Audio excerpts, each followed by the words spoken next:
There we go. What's up, everybody? Welcome to the show and Speak Easy. It is your boy LQ.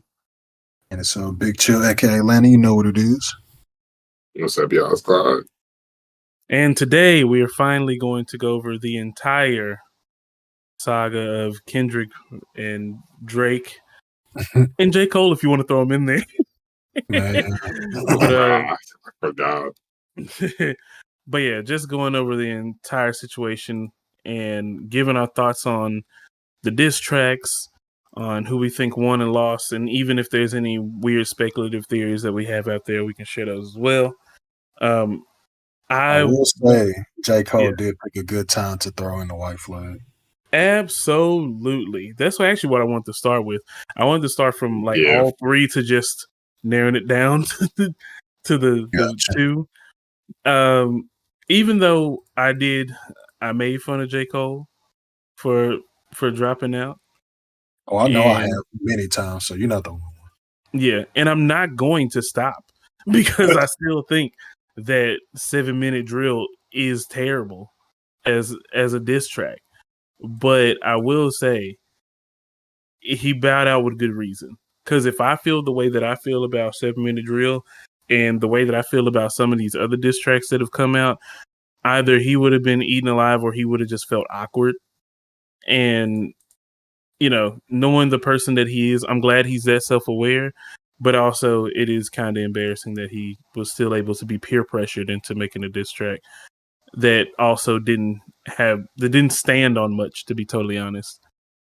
But you know, for J. Cole, I'm not gonna say my bad or we apologize. No, just I forgive you. It's all good. You should be in good hands now. You did the right thing. I will not make fun of you for making the decision. Like I said, I'm still gonna make fun of you in general, but I'm not gonna hold it against you for making the decision that you made. It's all good. Yeah, no longer tell everybody that you're the UNOs. Just stop it. I don't want to hear that no more. Yeah. I think I wasn't more particularly mad at him when he bowed out. Wasn't mad. I was like, I was mad. I just didn't. I didn't like his logic. The logic didn't resonate. It didn't sit well with his soul, bro.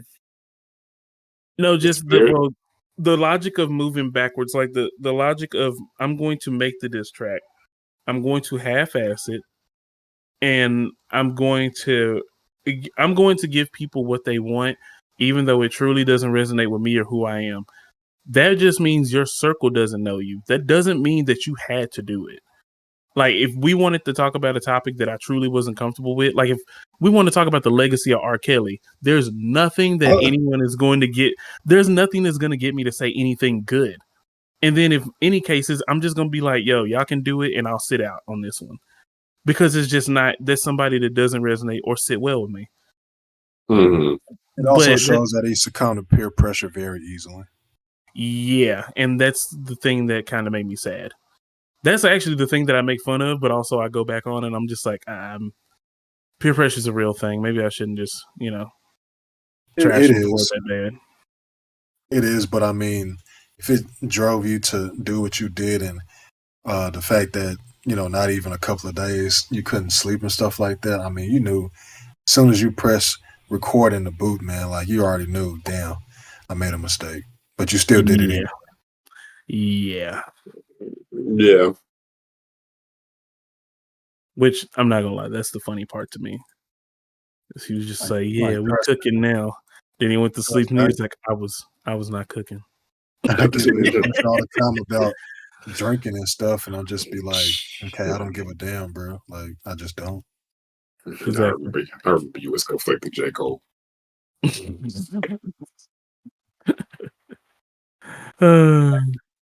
I just consider him like a little bitch right now, unfortunately. Now I do know people that are like, I'll never listen to another track from him ever again. I'm like, okay, you can do that if you want to. Yeah. I'm not gonna go that far. I just don't want him to be braggadocious anymore because you got humbled very quick. Whether it's by yourself, I mean, you admitting fully, or Drake and Kendrick both showing, yeah, we're both still got that comfortable lead over you, as you would say, and it continues to grow. So the fall off better be your best album by far, and you better deliver on every goddamn track. Because right now, people just see you as like a court jester or something like that now.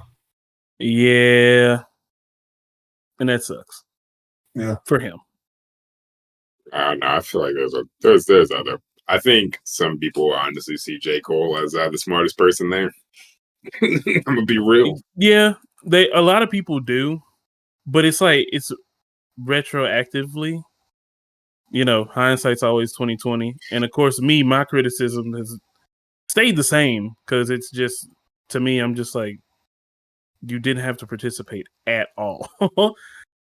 Yeah, that's the beginning and end of my criticism now. Do you Like think J. Cole may have had recorded that track with Drake? Say had agreed to record the track, and Drake said, "Oh, Kendrick's gonna be on it too," and he agreed to say, "Oh, cool, it's gonna be all three of us." And then he's like, "Oh, by the way, I'm lying, but you still got the track, right?" I'm gonna get to that too. I'm gonna get to that because it's part of my theory of how this whole thing went down. But yes, I do think that. I 100% think that, and I think that's what he implied on not Like Us. It was a very short line, but when he said it, it stuck with me. And because he said, you did Cole dirty. And I was just like, why? And I honestly, deep down in my heart, I think that's why Kendrick said that Drake did Cole dirty. But yeah, I guess now we can move into the the main two culprits here. How do y'all feel about the beef in general, and where do you think it will go down in history? I feel pretty good about it. Probably the most insane beef ever. I mean, as far as what it did, amazing in the sense of I've never heard a instrumental. I've never seen so many people involved.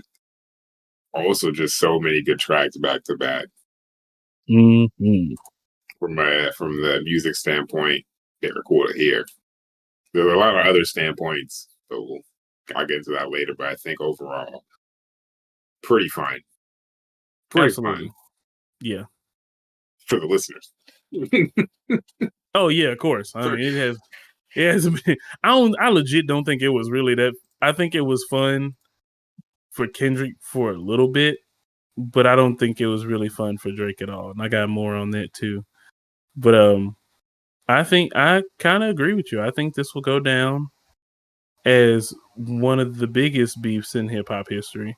And I think it'll go down as one of the best. Like, not only the time frame, like if you do a timeline of all of this, that's really dope. Outside of the timeline, if you take into account the songs themselves, I mean, these are two people that like they make hits. Like they're two really good songwriters.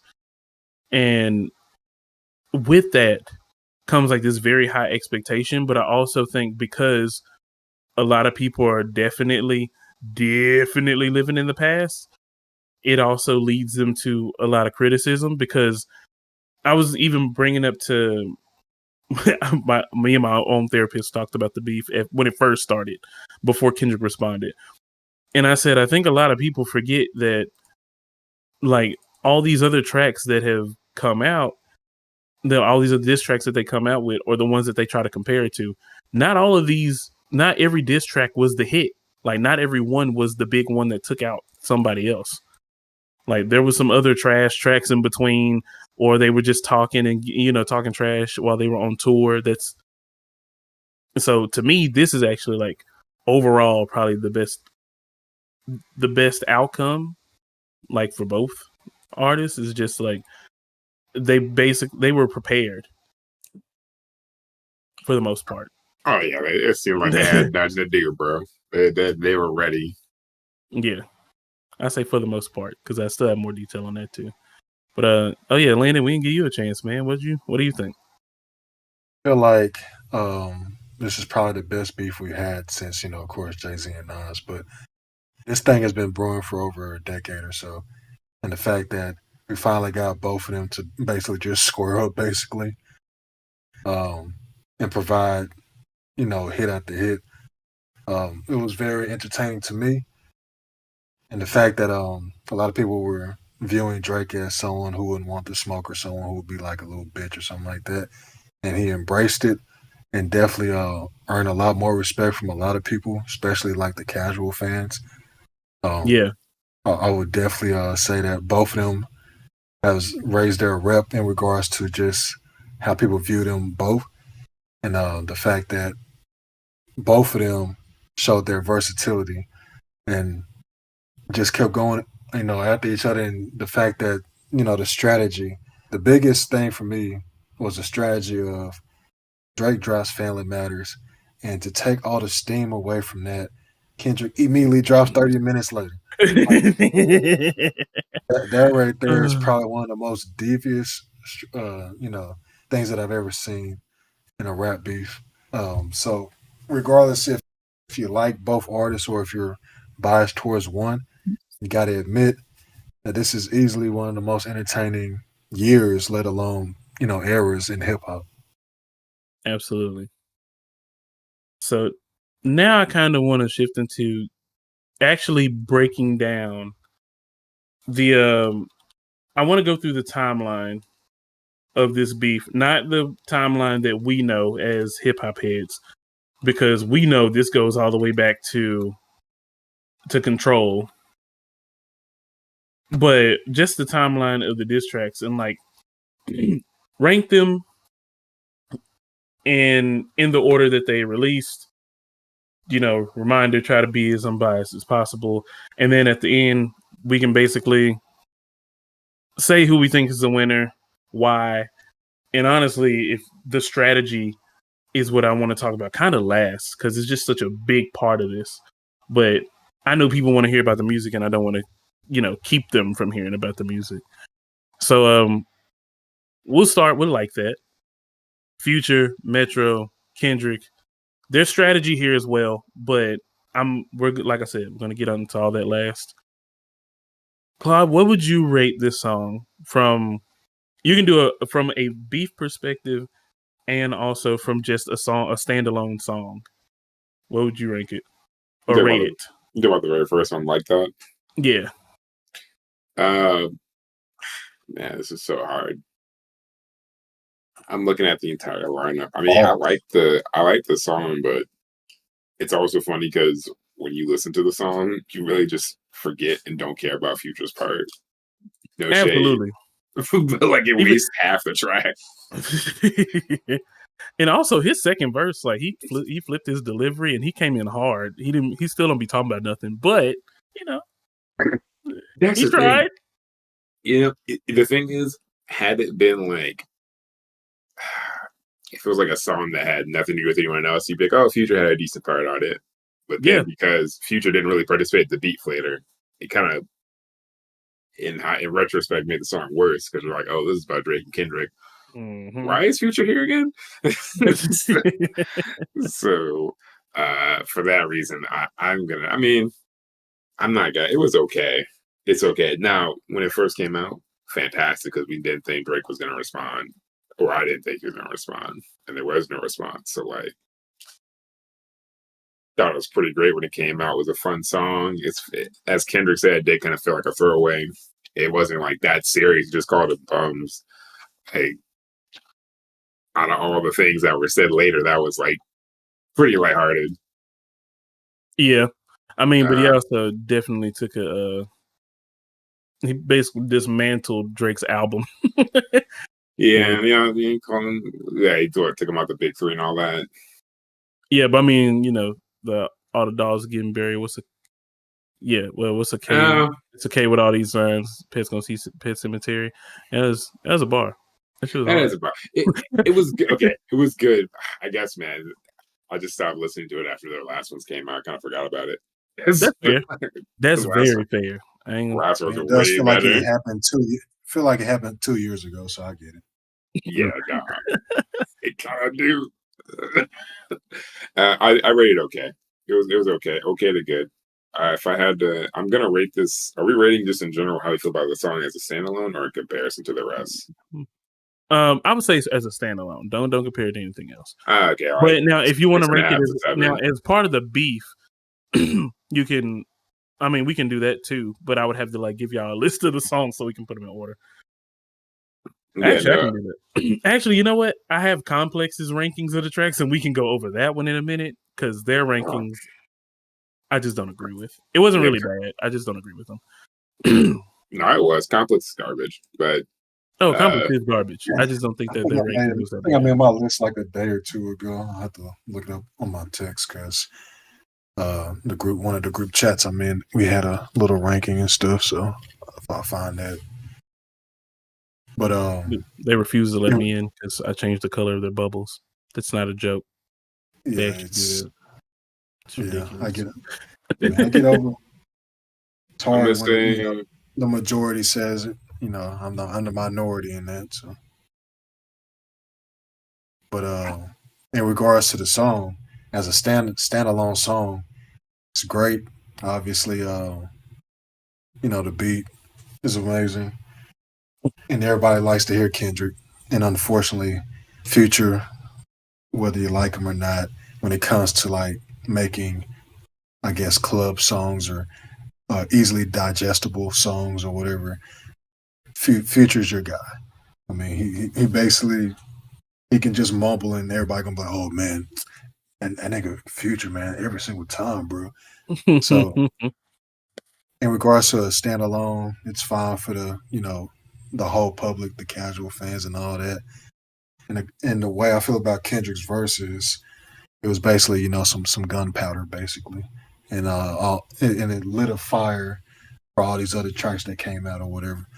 Like obviously, I don't think he like went in as much as he probably could have. I mean, because like you said, it's a throwaway, and the fact that it's a throwaway and then it ignited to this level, that just shows you how his brain works and stuff like that. Because obviously you got J. Cole to respond, but back out, little bitch. But the fact that you got Drake to finally get back to what a lot of fans have been, wanting him to do. Because I mean, if we're being honest, his last couple of albums, my opinion, has not been good. But, well, I mean, hey, I'm being generous. A lot of people will say that I'm not talking facts or whatever. I'm like, I mean, whatever, man, whatever floats your boat. Like, because whenever people tell me, oh, honestly, never mind, you don't like that. Like, look, if you like it, cool. It's not something that I don't even think about it. Like when people bring it up, I'm like, oh yeah, that is a Drake album. Yeah, like it's something it's something I like immediately written off in my mind. But yeah, like I said, it's a standalone, good song. In regards to the beef, obviously it's quintessential because it started, where we're at now. So yeah, I gave it a 7 out of 10. Tried to give it a rating. I think probably give it 7.5. I mean, Kendrick and the beat carries a lot for me. Future is he's just there for me. Yeah, like I've listened to it multiple times. I even listened to it today, and I'm just like, as soon as Kendrick verse goes off and I start hearing Future talk, I say next. Honestly, I'm gonna give it a 6.5. I'll do the same thing. I do the same thing. I'm gonna give it a 6.5. As much as I am a hater of Future, even though the instrumental at the end is fire, though. Yeah, it is. I actually give the song itself an 8 out of 10. I think for what Future is capable of, for what Metro is capable of, and of course there's Kendrick Lamar. I think it's actually a really good song, and it is very deserving of being a number one hit that it was. I think it's still. I do say that the 2 points that I'm taking away is clearly just Future. I think everything else about the song is dang near perfect. Yes, the points that I'm taking away is clearly just Future. But yeah, there's that one. So next track we get Push Ups. Goodness, Future just felt like he was saying, "Oh, get him, big bro." Honestly, the last verse, yes. The first verse, nah. He was just talking his regular. I got Oh money yeah, and whole shit. Yeah, but yeah, Prince outlived Mike Jack. It's a great thing to take away from that song. And then it there's is. push-ups. How do y'all feel about push-ups? I'm gonna start with you, Claude, because you actually are. I would say Yeah, you we can, were the biggest Drake fan out of all of us. he still is. Oh, what I said do you word. I mean? said word. No, I probably still am the biggest Drake fan out of everyone here. Yeah, he That's still fair. is. It's for Hey, sure. bro, it's okay to be a fan and realize your goat is he lost. Yeah, I'm about to say it's nothing wrong with that at all. Actually, that's the very mature thing to say as well. I know. Because I know I some actually people are do like. tripping. I actually do like Drake. Like I said, the last 2 to 3 albums, I know that he can be much better, and that's what I'm disappointed about. It's the same argument I have about Kanye. After Life of Pablo, his music dramatically dropped off. So I mean, it's the same thing with Drake for me. Yeah. So we'll be I rating mean, push-ups though. I'm gonna give push-ups an 8. That shit was fire. I, I thought it was fire in the sense that it was kind of fun. It wasn't like I don't know. The thing is, after the later tracks came out, after Euphoria came out, Family Matters, and the rest, the thing said in the first one, like what he called Ken, he just called Kendrick short. Like Yeah. that was a big part of it. And he's like, "Oh, I hope you come back with some quintuple like entendre, like he's saying all this kind of stuff." Oh, that Like, was tailor made. That's tailor made. okay, I'm getting confused. Sorry, because It's they all first good. came out. Yeah, no, it's just I don't think the first ones were more fun. It's like, oh, maybe Kendrick will come back. And I thought that was I kind of like those tracks. I like both the first 2 Drake tracks. I thought Meth for Make Some Drums. I thought that was hilarious. I thought the whole thing was just pretty funny. That shit's hilarious. Like, I don't care what nobody say. That was one of the funniest things to ever come from a beef ever. I laugh every time I hear it. And I laugh at all the TikToks that mention it. I think it was genuinely hilarious. yeah. Then he had what? Then he had what? He had a mariachi band play it. He hired a high school band to play it outside. Man, that slightly backfires. Yeah, yeah, yeah, yeah. That statement slightly backfired. Yeah, I know, right? Ooh, The thing Hey man, yeah. about he's trying that to help line, the. He was helping them high school kids out, bro. Don't worry. though, Yeah, man, sure he was. the thing about that line is it's so simple, but it's so effective. It's like a It damn, is. it's like a Pokemon attack. Nah, for real. But yeah, let's see. So you gave it an 8. I guess we can just do them as a whole. Like we don't have to give 2 different ratings. Landon, what you got? Yeah, I think I'm with you on that, Claude. I think I give it an 8. The only reason I will probably give it an 8 is because at first, when it first came out, when people were going back and forth about, oh, is it AI? Is it actually Drake and stuff like that? And the fact that it took him so long to like verify, yes, it is me. And then everybody was like, oh, well, if it is you, then why isn't it on streaming? And then when it finally came on streaming, because at first you had the incomplete version out, and then of course the finished product. And after listening to the finished product, I was like, damn, fuck with this. The beat is good. I like that you're being direct. And of course, the fact that he had to address a bunch of people and he actually had really good lines towards every single one. I was, very appreciative of it because I'm like, okay, this is the Drake that I like listening to and stuff like that. It's definitely something that I can say has replay value for sure. Like I listened to it I think yesterday or whatever, and it still sounds really good. Yeah, I Even listened to after it today. even after all of these other songs that came out or whatever, it still sounds pretty good. So Absolutely. yeah, I definitely give it an 8.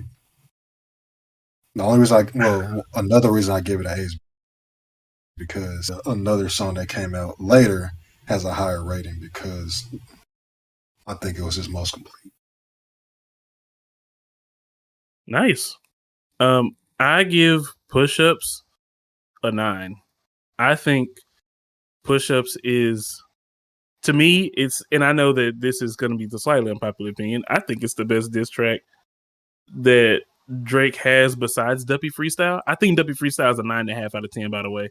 I think Duppy Freestyle is easily one of the best diss tracks to exist because of how it's formatted. I don't really care for Back to Back. I think Back to Back is a good song, but it was a solid diss for an easy target. I just don't. That's fair. I actually haven't gone back to listen to it. Yeah, I haven't gone back to listen to it in such a long time. Like, I just haven't really cared. It still go hard. I can't lie. Yeah, and I think it's because I think it's because he also fumbled the first song, so I just like didn't really care. I thought Charge Up sucked. I still think Charge Up sucked. Granted, it's above a lot of things now. There's some of the other things we got to get to on this list, but yeah, I think Push-Ups is great for targeting a lot of people. The only reason why it couldn't be higher is because it should have been all about. I think the other people didn't really deserve a diss, and you're talking about what, like Rick Ross and random people? Yeah, and I'm just like, in some of the pop stars, like getting a Kendrick for having to do pop songs, I was like, oh, this is solid. But I mean, he's also in pop himself, so it only watered it down a little bit. But he's a rapper that he identifies as a rapper, but he's a pop star. Yeah, exactly. Yeah, but I do love when he says, just to have this talk with your ass, I had to hike down. Big difference between Mike then and Mike now. I laughed. The Rick Ross line, I'm just like, I didn't care.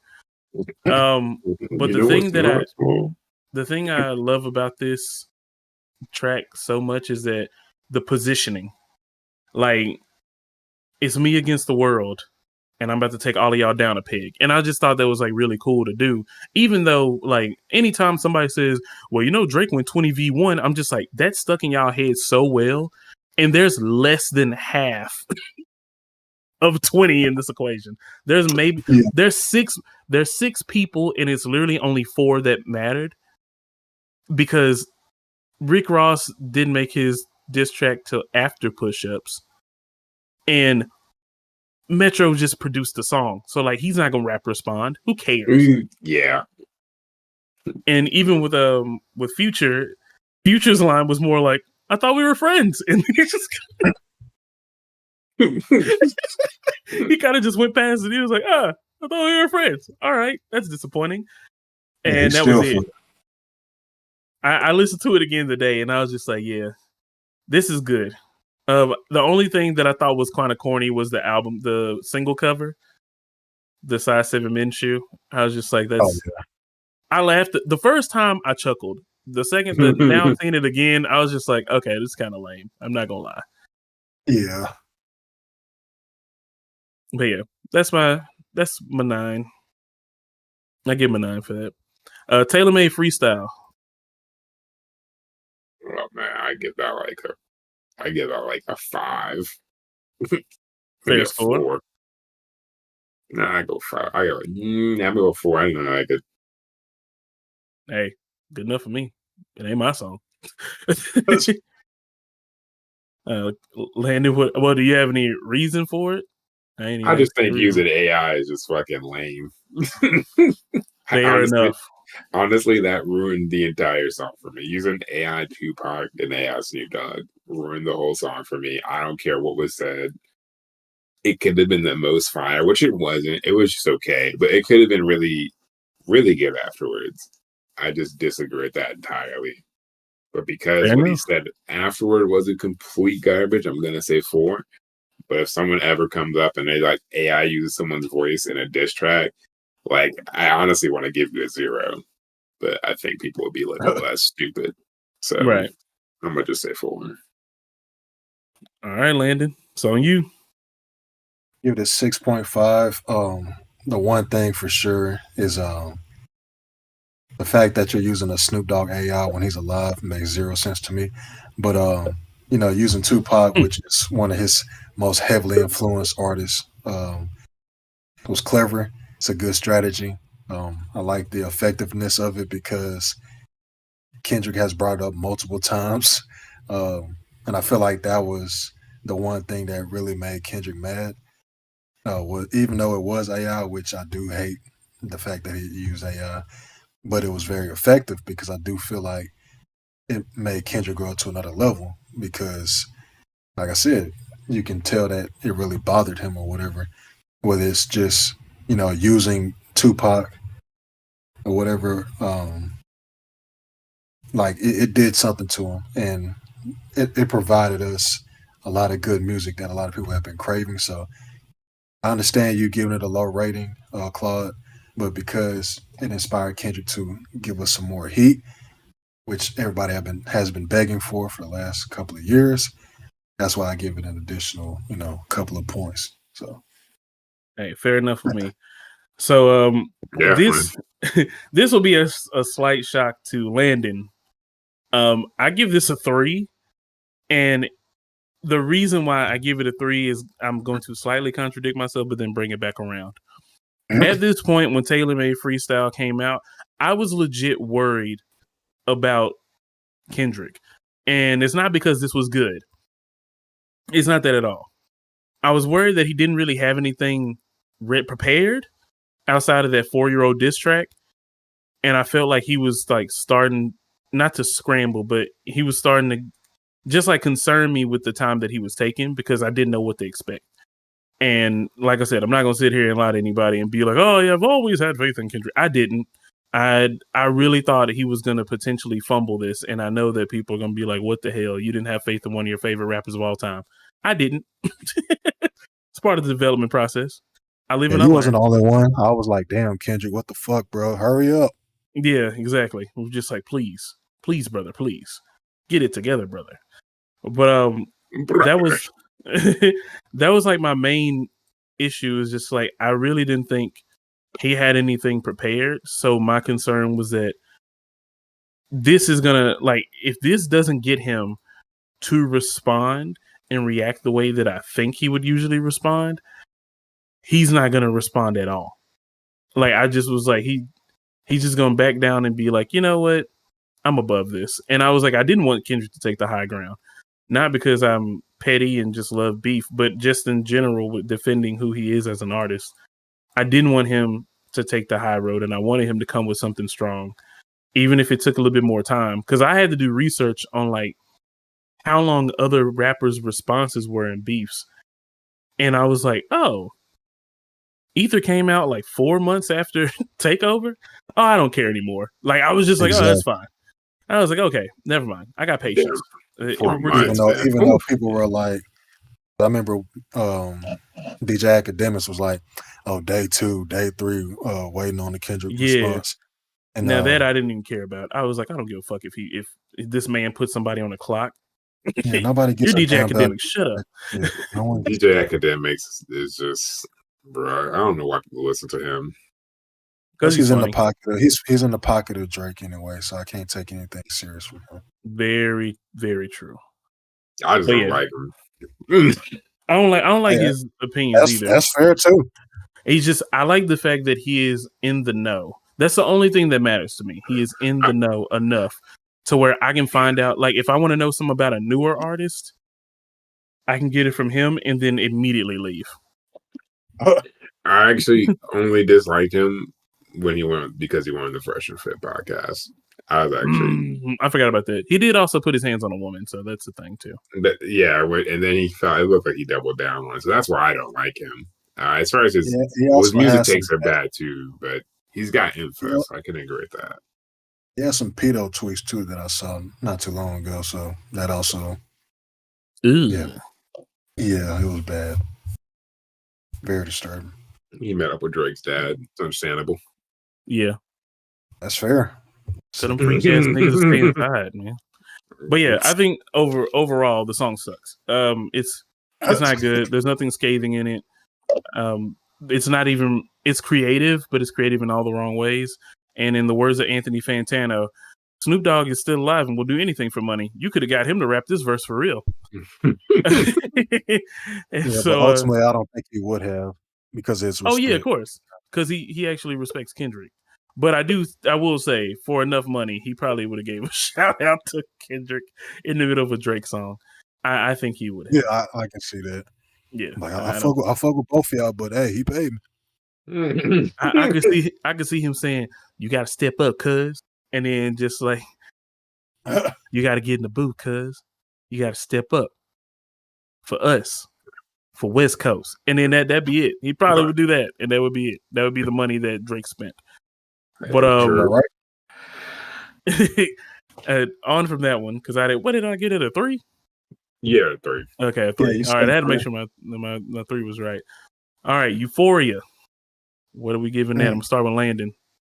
Landon got to see him live, and I've forever been jealous about it. So you go first. I wish this song would have came out when I saw him live, because Lord have mercy.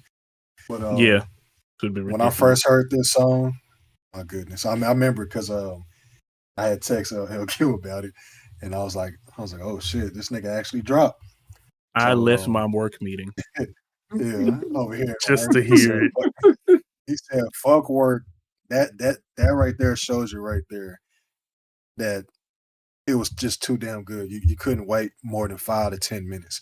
Let me go ahead and get a grade already before I go into detail, but I gave it a 9 because of just how he just floated over the whole song, and the fact that he had 3 switches and he bringing it back from what he said and like that, so effective. And that second beat, man, every time I hear it, man, I just get, I don't know the exact word, but yeah, that second beat definitely does something to me. I feel you. Yeah, just like overall, the track very effective, and the fact that he has so many scathing lines and stuff like that, and the entendres and stuff, and people like looking it up and still being confused on what he was saying, and the fact that I was seeing so many Drake fans like, man, what the fuck, like seeing those type of reactions definitely made the song even better to me. But this one by far, to me, has the most replay value. I can honestly say I probably played it over maybe 60, 70 times, and that's no exaggeration. So this is the one for sure that stuck with me the most, and the one that I enjoy the most currently. Nice. Claude, what about you? That shit 10, my man's. That shit fucking pure gold. The beat changes, the slow beat. This nigga opened with a slow beat on a diss track. And I love it. I love it because every Drake fan hated it. I even loved it more. I loved it more. Mind y'all, this is coming from the biggest Drake fan in our group. I know. And that's, I like both artists. Hey, I can appreciate that, if I because had I've seen so many takes where people were like, oh, this ain't even that good. Oh, this is mid. I'm like, are we listening to the same damn song? Or are you that biased? Bro, everything about this is amazing. Kendrick has vocal changes. He has old samples from like Black culture and community. He's got fucking everything. He floats. He kills Drake's ass. He has a funny ass hook. He tells him he can't say nigga anymore, which is hilarious. There's just everything about it, even just from the way he says push a T. Yeah, that's everything. Push a T. Like, that was hilarious. I repeat that every single time, man. Like, it's just like everything about it was great. The fact that it used great samples, great beat. Kendrick switched up flows. We had multiple beat changes. His cadence and everything was just changing constantly. And this is a diss track. This shit, it could have been a single, would have been a hit. It's a diss track. It is a hit. I think it's number 1 right now. Yeah, but I say it's still a hit. It's number 1. It's a diss track that's a hit. And it's actually a really good diss track at the same time. Like, absolutely. So to me, it's a 10. I don't think you can really do much more, especially when everyone hates on you for making non-popular, catchy songs. And not only do you make a catchy song, you make a catchy song with lyrical breakdown that's pretty interesting, and it's a good diss. So that's 10. It's a very good I'm with dish. it. I am giving it a 9.5 out of 10. There's very few This things nigga I just think shows the in between. yeah, there's very few things that you can do to improve this song. But I'm not gonna lie, one thing that like slightly ruined my immersion. How in the fuck did you mix up Haley Joel Osment with Joel Osteen?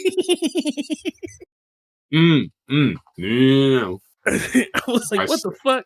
But I will say, when I first heard it, the first line, there was a line that I gotta look up the lyrics now. There was a line that made me walk outside. Like I was in my meeting, I got up, and then as soon as I heard the bar, I was like, oh, it's a rap. And I think it wasn't that Have You Ever. Oh yeah, it was the his daddy a killer, he want to be Junior, but they must have got the shit that they done. Dementia must run in their family, but let it get shaky. I'll park his son. I was like, yeah, it's over. It's about to get dirty. It's about to get fucking dirty.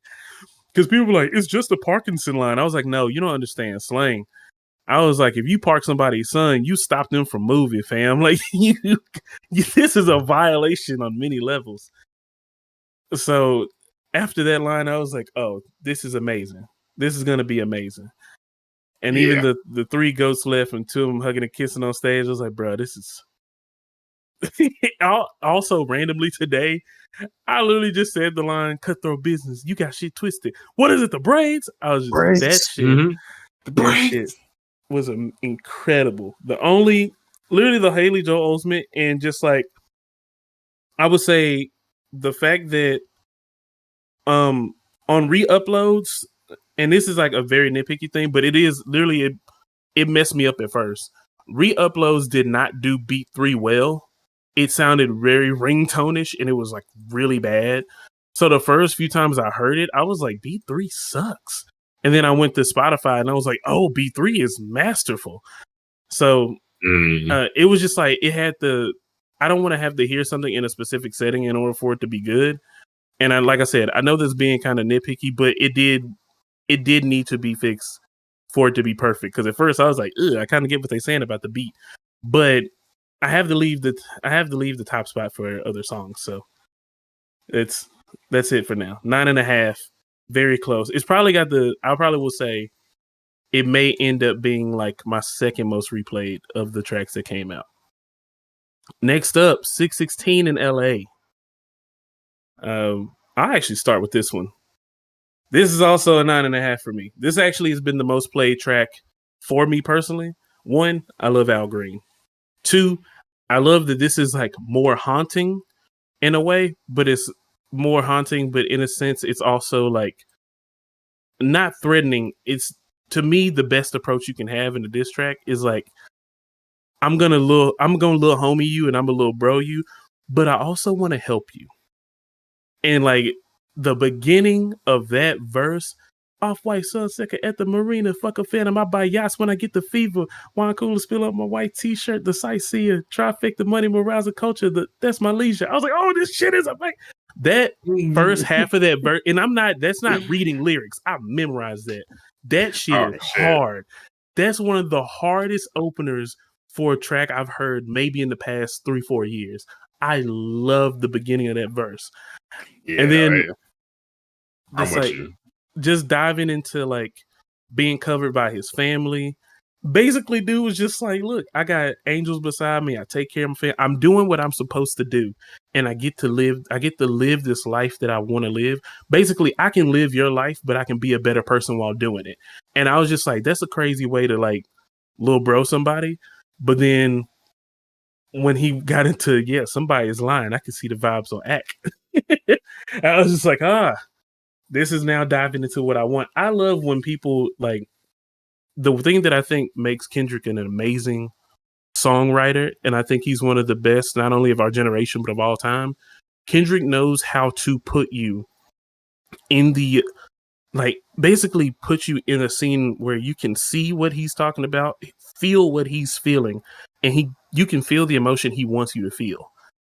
And the first thing I texted Landon when I heard the song, I said, "Damn, this is kind of creepy." And that's exactly what he wanted. Like, you're supposed to, he wants Drake to be looking over his shoulder, questioning the people that he's with, and looking around being like, I don't understand how you know what you know. And like, what are you going, and then also like, it's kind of like toying with him. It's just like, oh yeah, I know what your next moves are. Don't worry about it. And of course, Drake ignores it. But yeah, he's 9.5 out of 10 for me. I really, really, really like 616 in LA. I like it more than a lot of people do, but also, like I said, that's just kind of my thing. It's kind of the type of music I like. But yeah, whoever wants to go next, take it away. Yeah, I'll say something. I think 616, then having an Al Green reference is wild. Or sorry, a little sample is wild. I think I played that for my brother-in-law, and that was the first thing he was like, "Whoa, is that Al Green?" Yep. And he immediately said, "This is a win for me." I was like, of course. But yeah, I think it was a pretty good track. I'm gonna give Say off rip. Probably give it a. I'm gonna give it. It's really. It's hard to be like. I want to say 8.5 to 9. I feel like that. I'm gonna say 8.5. Yeah, if I put what I put, I think I put push-ups at 8. I'd probably give this a 9 then. Fair enough. I thought it was really great. I just liked it in general. I liked the sample. I liked the different approach to how a diss track is done. And I think even I haven't watched all his reactions, but I was watching a bit of Anthony Fantano's stuff about it. One thing he did mention was that Kendrick did have every different type of diss track. Mm-hmm. I mean, I'm gonna count the one Future. He had that type. He had 616. He had Euphoria, and then dropping Not Like Us at the end is absolutely insane. But like, it just because it's so different, but also really well done at the same time, which is hard to do. Some people can't do that. I like Drake's pocket. Drake can talk about, this is gonna sound terrible after all the allegations, but Drake can talk about women and Dan does great dance songs, great dance hall music stuff. Drake sits in that pocket all day and he kills it.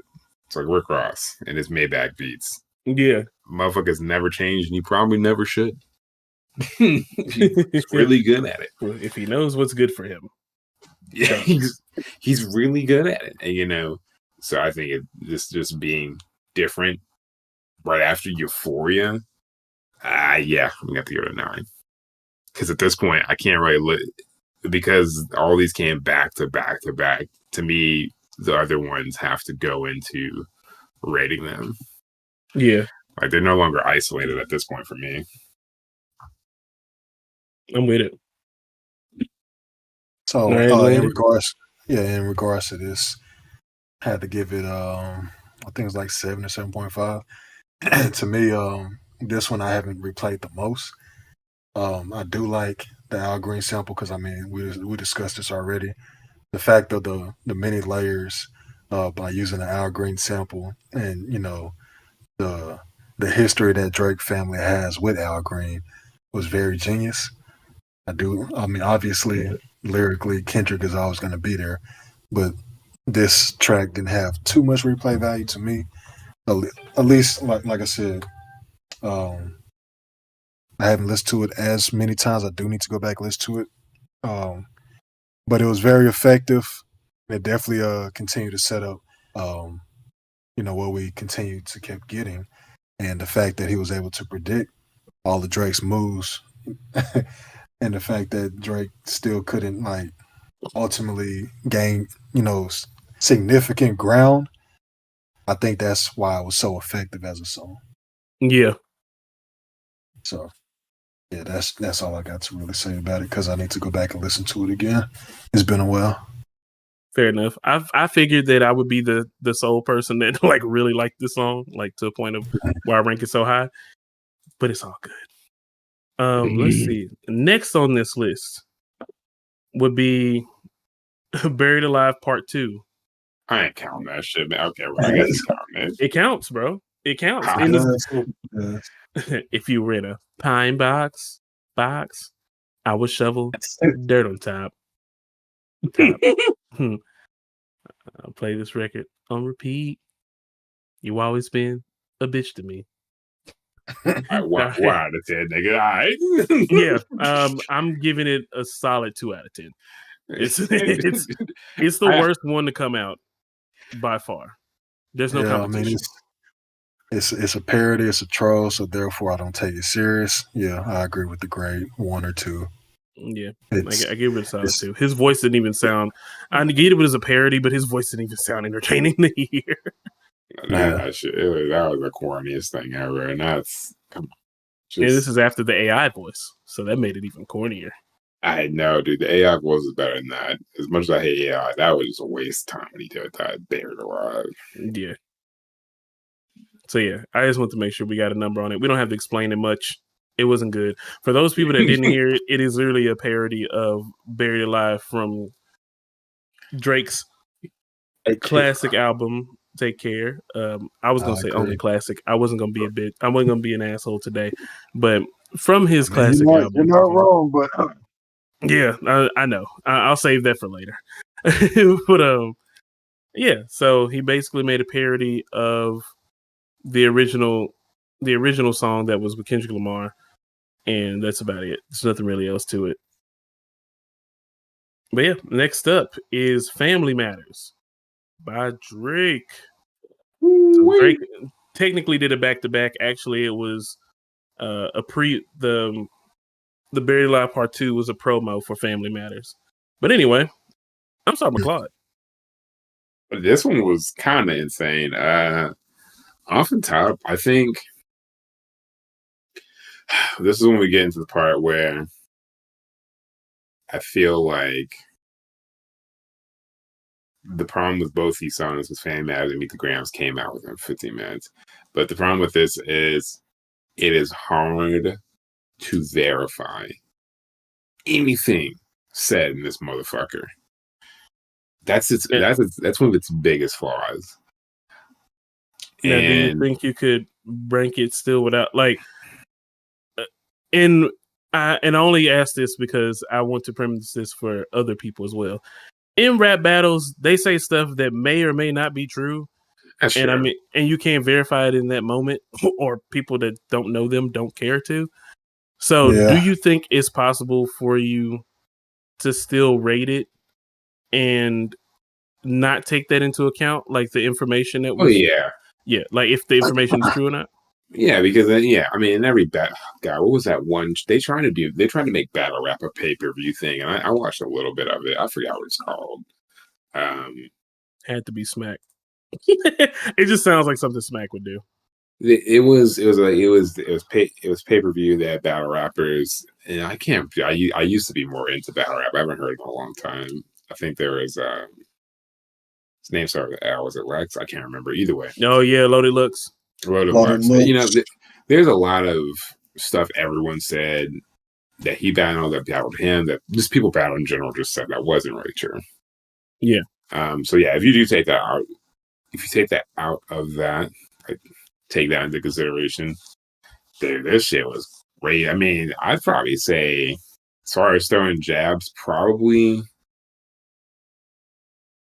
an 8.5. The biggest thing is, though, I think it's Kendrick's image. It's really hard to believe it with Kendrick's image being what it is, and it makes the diss track like when Kendrick takes apart Drake in his diss tracks. Drake's life is so fucking public that it kind of hits hard. And you know, we don't know shit about Drake's relationship with his wife, and it's just like, well, you mean with his girlfriend, because Drake ain't married. Sorry. We don't know shit about Kendrick's relationship with Kendrick's wife. Oh yeah, we don't really know too much about it. We don't know much about his family. We don't know much about how he raises him. You know, obviously he talks about that in Euphoria a little bit, how he like tries to take care of him, he does all this. So it's like to respond and say, "Oh, you really don't take care of your kids," after he just say he takes care of his kids. It's kind of like, it's kind of a weak comeback. Saying he beats his wife, it's like, okay, we're bringing in. I don't know. It cuts deep though. Don't get me wrong. Family Matters is a solid track. I would say it's like an 8.5. It was a solid track. It was pretty hard hitting stuff in there. It's just, it's a matter of image. It's just really hard to see a lot of it. Fair. It's like if someone just said Denzel Washington was beating his wife, it'd be like, don't know shit about that guy. Right. As far as I know, he's an upstanding dude. Like, I don't know shit about him. It's really hard. So I felt like, as shitty as Buried Alive was, like, what was it, trying to make fun of Kendrick's voice sometimes and like kind of mock him a little bit too in this flow. Yeah. Do shit like that. I mean, Drake. If it comes to accents and all the other stuff, Drake has no hand in the game. Because I mean, if you want to make fun of Kendrick and all the different voices, I mean, Drake has borrowed many people's accents and stuff like that and put on his own track. So very fair. True, but you can flip it and say, I mean, if you're Drake, you could flip that and be like, well, I did this for X, Y, and you know, you could kind of like, you can maybe like come up with a clever way to flip it though. That's what you do if you're a writer and a rapper. Vulture. If he was a better writer, he could flip that shit so he doesn't make him look like a culture vulture. But the nigga has ghostwriters, so he doesn't know how to do that, or his ghostwriters don't know how to do that. And that, man, that takes away from all of his music. So I'm gonna give it 8.5. It cuts deep, and I mean, obviously, we don't really take everything said factually in both of their disses. But I felt like it's really,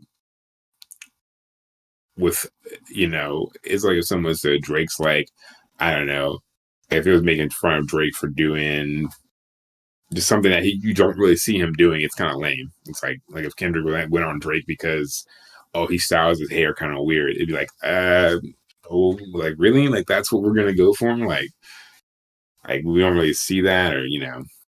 So image is a big thing. Kendrick's image is pretty rough. It's pretty hard to crack. You got to go for something that's public. Motherfucker, don't make it easy. I'm with it. What do you say, Landon? Regards to this track, I think this is his best diss. I gave it a 9, but the only reason I didn't give it a 10 is because literally, like I said earlier, 30 minutes or so, Meet the Grams comes out, so it kind of takes the wind out of the sails for this song. But if you just listen to it by itself without knowing that future information, basically, it's a very effective song. I think the first part of the song, I mean, I'll listen to it, but it doesn't really do anything for me. But the second and third part, for sure. Waste time. Yeah, the first part, I'm just like, okay, can we hurry up and get to the second?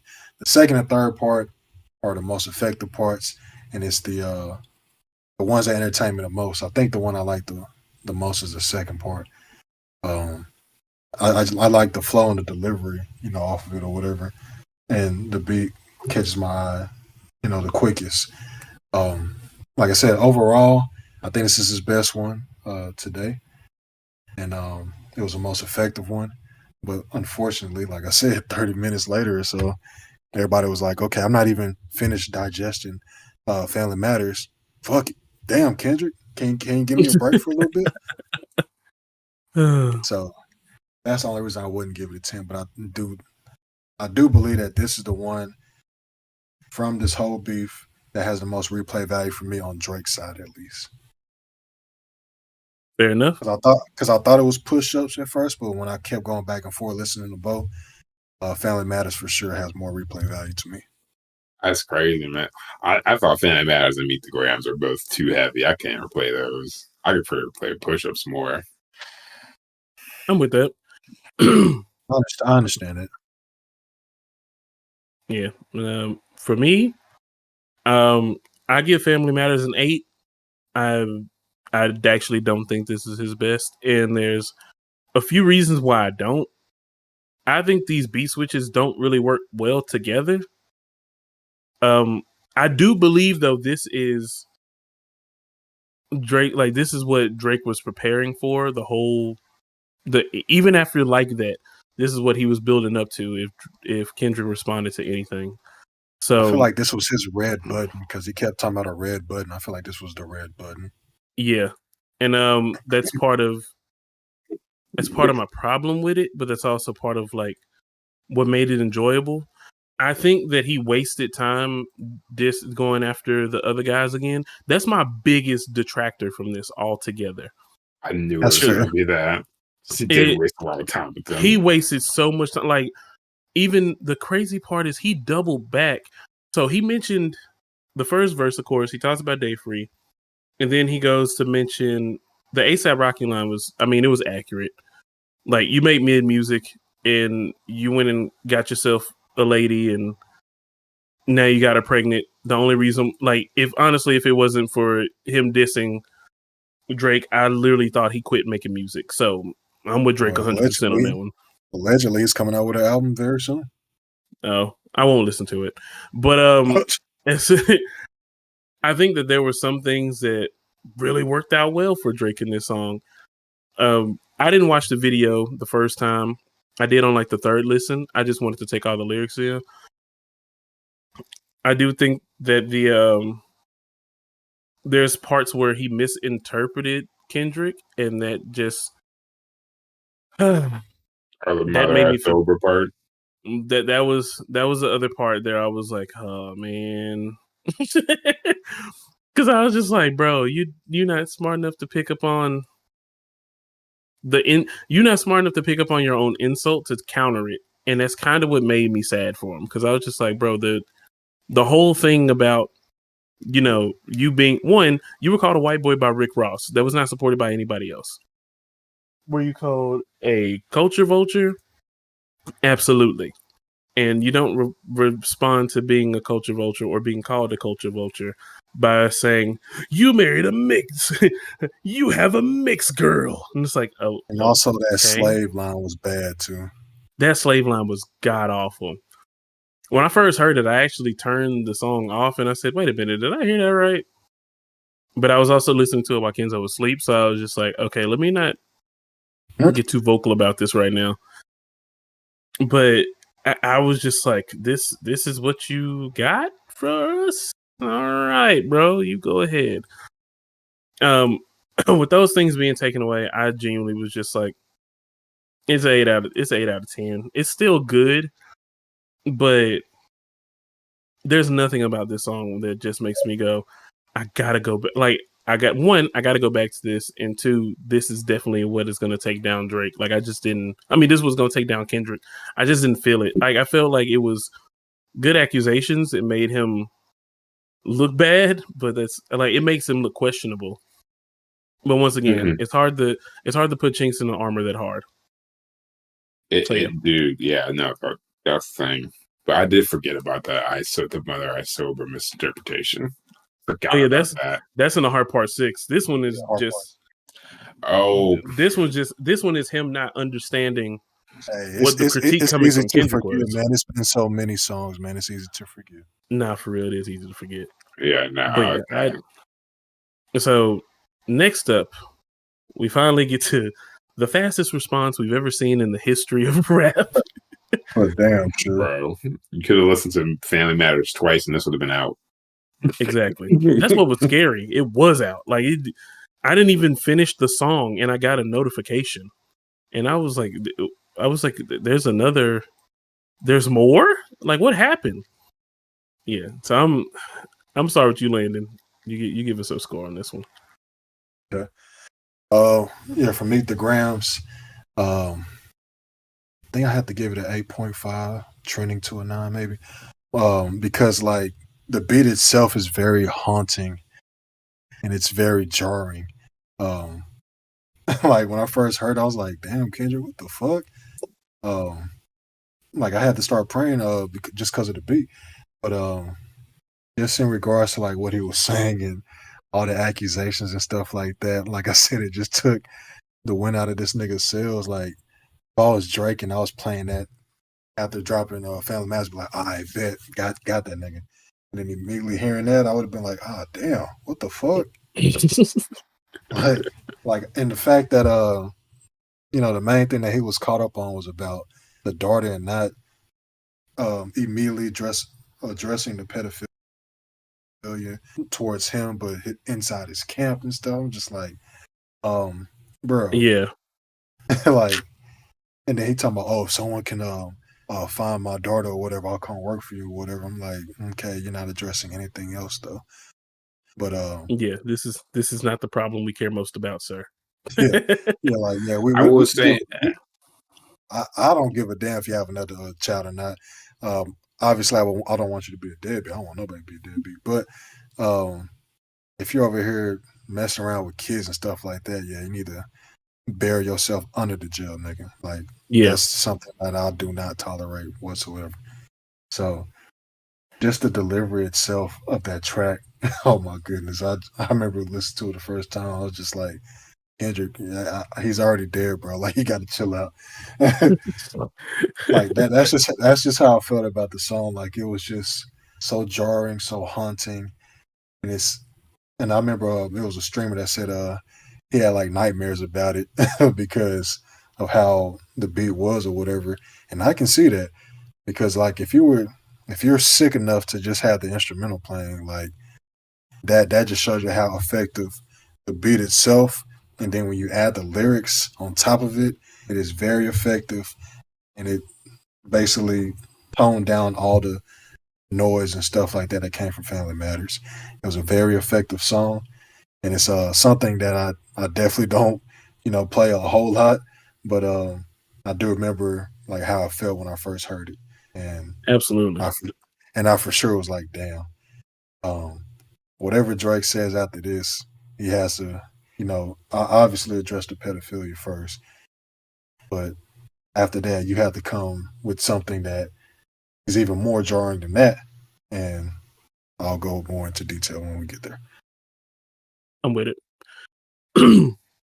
This, to me, is a 9.75 out of 10, and it's only missing a 0.25 because I feel like it would have been the perfect diss track if it wasn't for the daughter accusation thing. I feel like there was I feel like if you take that verse out, which is only like 40 seconds, it's the perfect diss song. He addresses the son, he addresses the mom. He basically sits everybody down into a therapy room and is just like, your son has a problem. And the part that always gets me is like, you being like a family therapist on a song is crazy. Yes. And then like sitting him down and saying like, I was the one person that could have helped you. And then it's just like, well, since you didn't want my help, now you must suffer. And it's like, Jesus Christ, he must suffer. Like, man, it's literally fuck a rap battle, bro. Yeah, this is a lifelong battle with yourself. Oh God, that line literally gave me chills. I was just like, oh, so bad, I don't like this. I don't like this situation. I don't want to be here. But like I said, he is one of the to your son and saying how bad of a person you are, and it's unfortunate that your dad had him and stuff. I'm just like, bro, that's so fucked up, dog. He offered your son mentorship, and then told Dennis that he was a piece of shit for having you and not raising you the way that you should be raised. This is what I feel like. This is what the layers were gonna be. For Pusha T after he did Story of Adidon, I don't think it would have been this well executed. No offense to Pusha T, but this is what I feel like was gonna be the next few steps. Is that they were going to break down the family and how he functions, and this was just, if I wouldn't really want to respond. Dog. And especially in that time frame, my goodness. 15 minutes? Yeah, bro. You can't even celebrate after you didn't put your song out. Right. You went to the bathroom, you made a sandwich, you're like, all right, I'm about to go out and party. Nah, it's over. It's done. Bro, it's literally done. Like, god damn. Yeah, it was excellent. Then Drake was trying to prepare for his victory lap, and the nigga said, "Ah, shit." nigga had to call all the ghostwriters in the room and like, hey, we're gonna be up for 24 hours making the Heart Part 6. Damn it. We need a response stat. Give me a beat right now. Help. And that's when the ghostwriters went to bed. And it's they said, "Nah, we're done." Nigga, you want what? Right now. We need it out right now. But yeah, you don't pay us enough, little nigga. I don't have to pay you at all. But yeah, I thought that was a fantastic diss track. And then, of course, in less than 24 hours, Not Like Us comes out. Wait, one last thing. Oh yeah, go for it. Did I give Meet the Grams a rating? Oh shit, you did not. I'm sorry. I don't think you get. I'm gonna just say that shit probably. Man, it's only 9.5 because that shit's just hard to. That's a hard one to stomach, bro. It's hard to. I can't re-listen to it because it's too good, and that sounds stupid, but it's just like. No, it's not stupid at all, bro. Just have someone's family picked apart like that. And like I said, it's very haunting, and the fact that, like I said, he's being a family therapist. I mean, it ain't our family, so obviously you don't need to listen to it too many times. But once you listen to it at least 2 times, you get the message very clear. I'm pretty sure Drake and his family got the message as well. But obviously, in a rap beef, you gotta deny every goddamn thing, and that's one thing that I will say about the beef on both sides. It comes to especially like. Now, since I'm getting ahead of myself, but the fact that both sides have accusations and stuff like that against each other, and neither one of them have proof. Like, it's a rap battle, right? Yeah, but and that's why I keep trying to tell people it's all about rap beef, man. Like when Tupac was saying, "I fucked your wife" to Biggie, he didn't fuck his wife, but I mean, it just sounded really good and really catchy. I mean. Yeah, and it can piss you off. It makes you start questioning shit. Yeah, you start questioning her loyalty. Like, even if she tell you to your face, oh, I didn't sleep with him. Oh, I didn't do anything or whatever.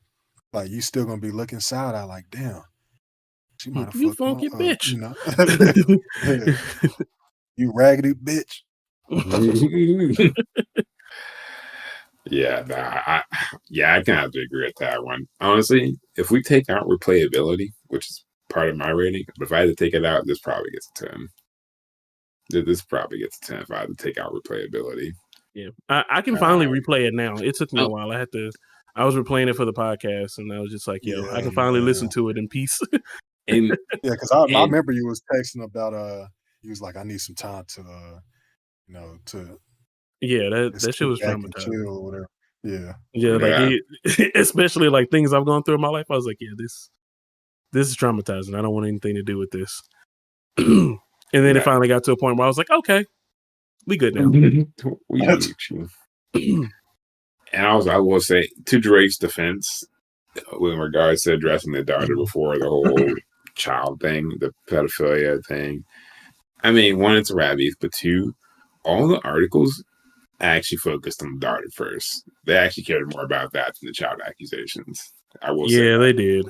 They cared way more about the kid. Yeah, they cared way more about the kid. And it's because I think for a lot of effective Pusha T was, even though a lot of Drake fans will try to, downplay. It shows that. It shows that. Knock him off or whatever. It does show that when you have the precedent of his first son. And then the second thing is, people, when they hear that, like when I hear, oh, Kendrick beats his wife, I'm like, nah. And at the moment when the pedophilia line came out, or the minor line came out, everyone said the same thing for Drake. Because they said, nah, no way. Even though there's a little, there's a video of the 17-year-old, which that 17-year-old girl actually finally responded. Yeah.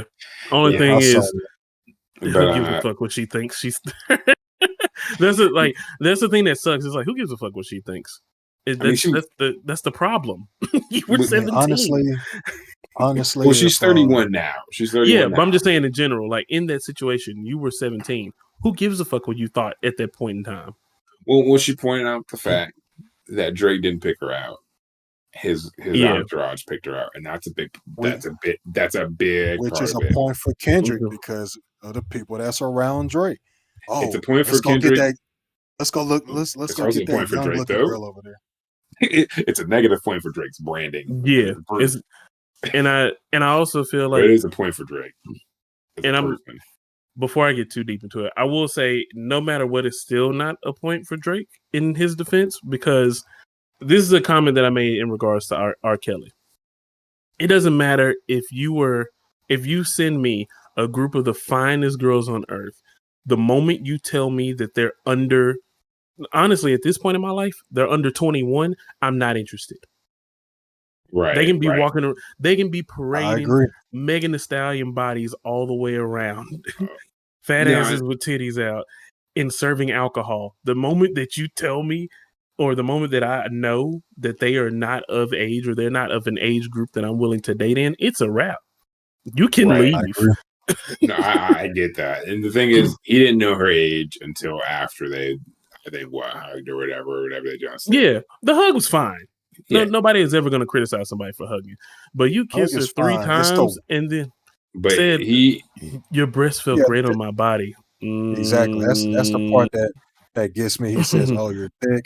Oh, the way your breasts feel against my body and stuff like that." Right there is beyond creepy. And then when he said, I'm 20, but I'm 23, so it's okay. But he still didn't know her age. No, he asked. Yeah, by the time we figured out her age, he literally ran away from her on stage. No, I promise you. No, he didn't. He went through it. No, he didn't, bro. I watched the video yesterday. I watched the video yesterday. Bro, Claude, we're gonna have to watch this again, bro. Oh, bro, am I getting I think he was watching the video with Drake lenses on. Because we're gonna have to watch this video. He literally asked her, and she said 17, and he was like, "Oh my," but he still kept talking. And of course, he kissed her and stuff like that, and said his comments and stuff. So, yeah, rewatch it, bro. So you see, the funny thing is, the clip I watched, they cut out the second part. Oh yeah, that makes sense. They cut out the second part. A lot of them have started to cut it out. All the ones I've been seeing with the reposts. That's crazy.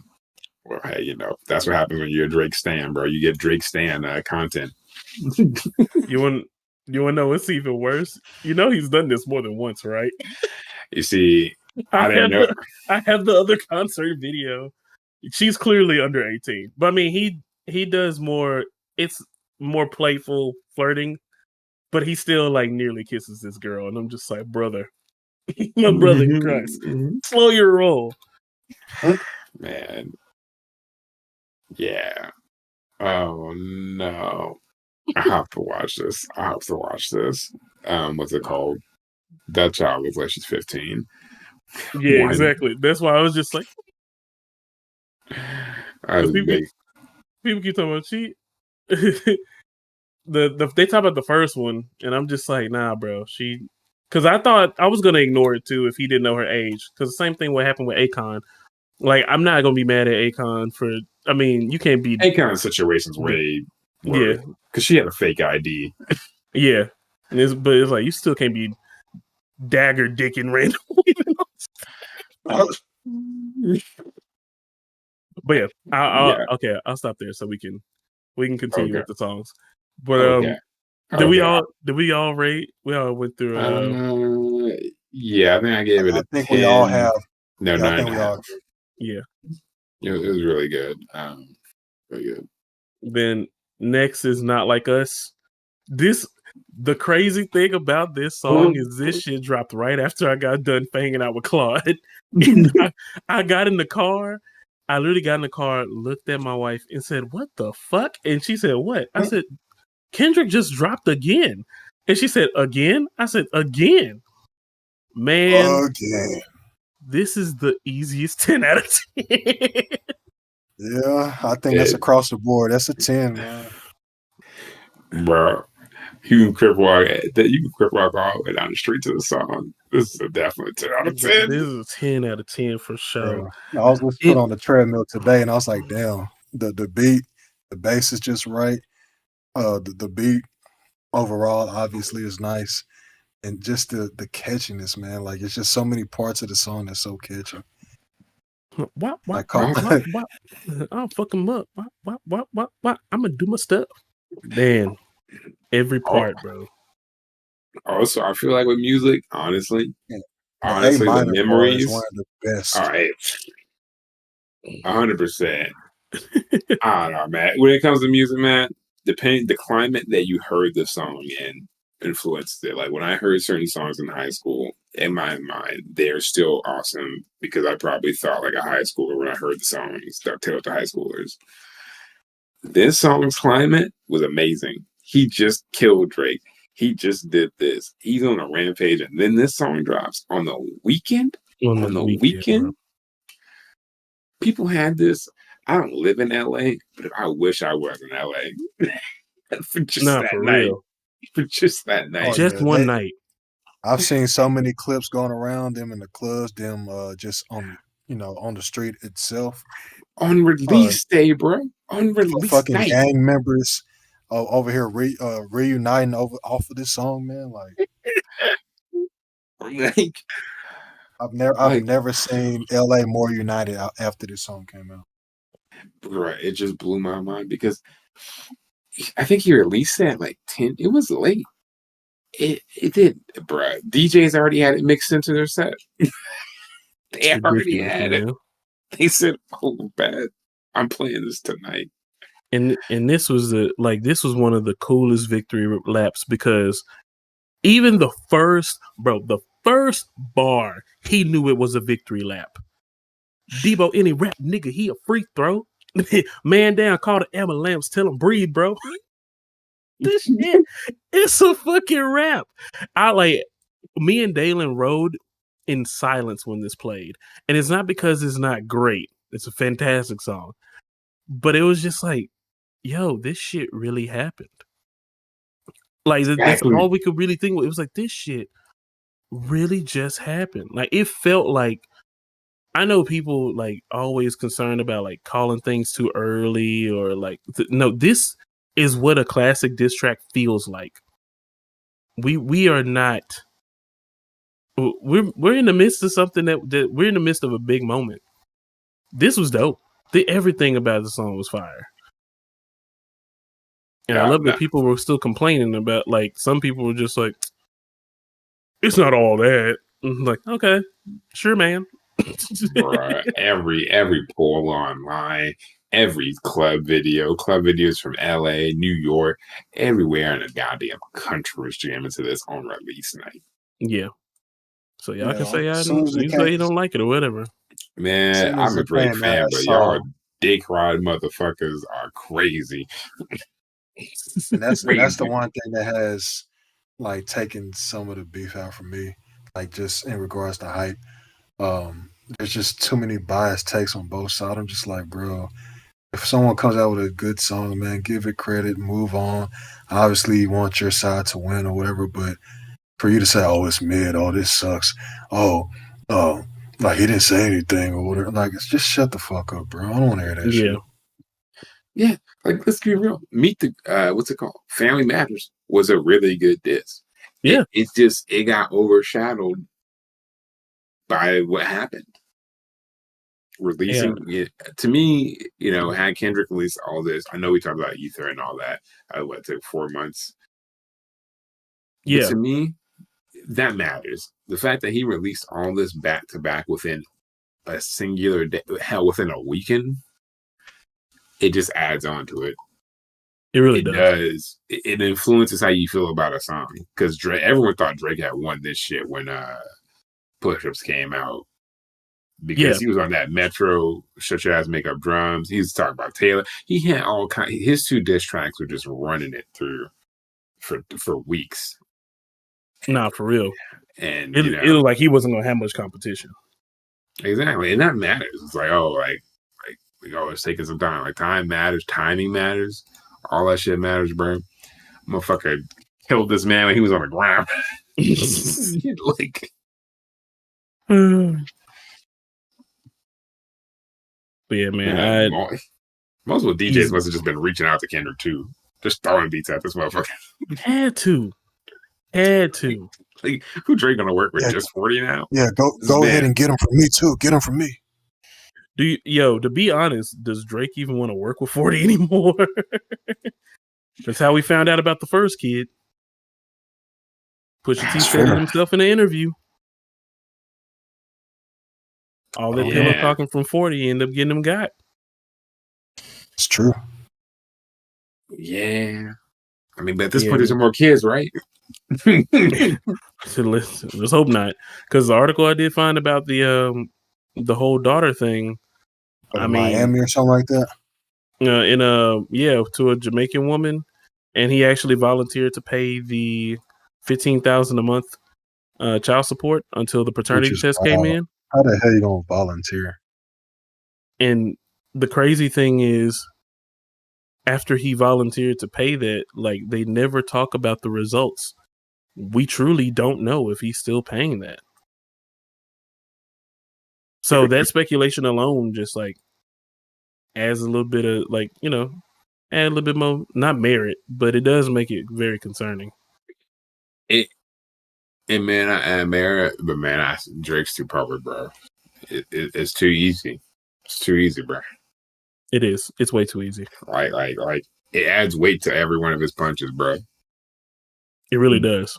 Drake out here, Drake's dad drove that old interview with TMZ with Drake's dad surfacing. Oh my god, that yikes.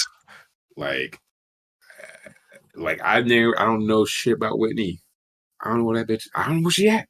Whitney don't do interviews. Like that's the thing that I be telling people. Like, Whitney don't do interviews, bro. Anything y'all gonna look for regarding her, it's not gonna happen. And all this could be true, and it's a rap beef, so it's, a lot of stuff's made up. But man, when people hear and they're like, "Oh, it's not true," people who believe you are your stands, but then you got neutral people being like, "Well, there is this video of his dad out here saying this stuff for Drake." There are all these videos with all these kids out here with Drake. Mm-hmm. It's just like, bruh. It makes it look real bad. Looks real bad. And that gets me to the next section I wanted to talk about, which is the overall approach and strategy.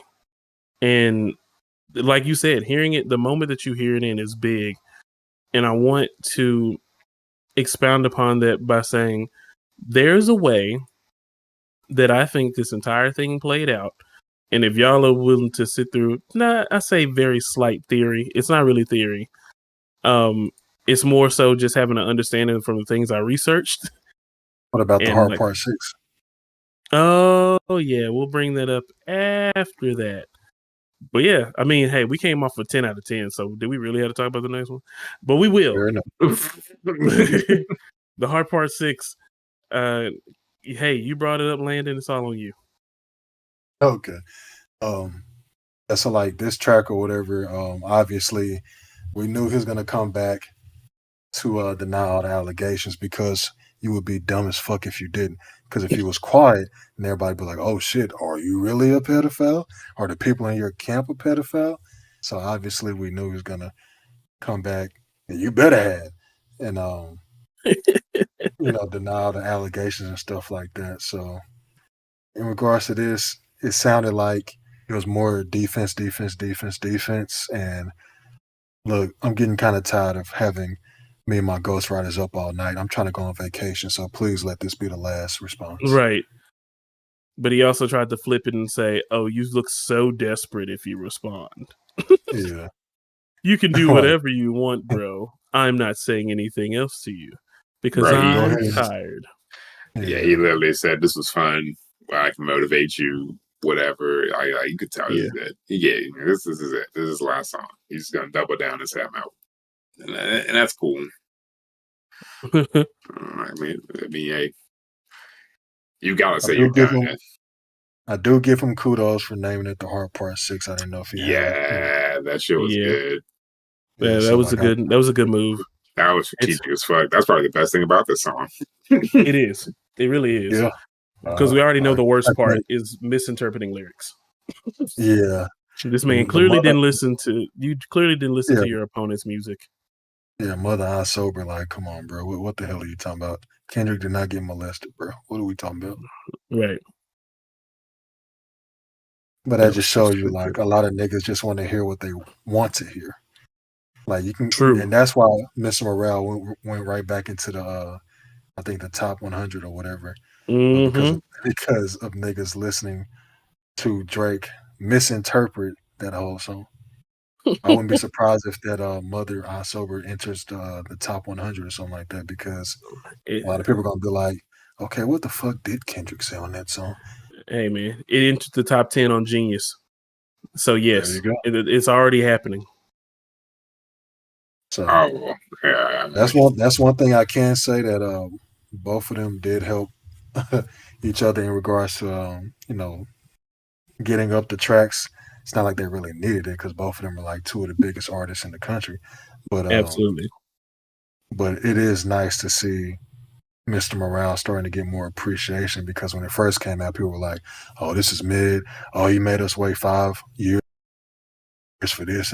Obviously, we must have heard 2 different albums. Y'all must have heard like a future version of Mr. Morale or something like that. Because when I first heard the album, I was blown away on how good it was. But also, dealing with trauma, Black trauma specifically, and someone trying to become better, and discussing therapy and many other things that the Black community don't want to discuss as a whole.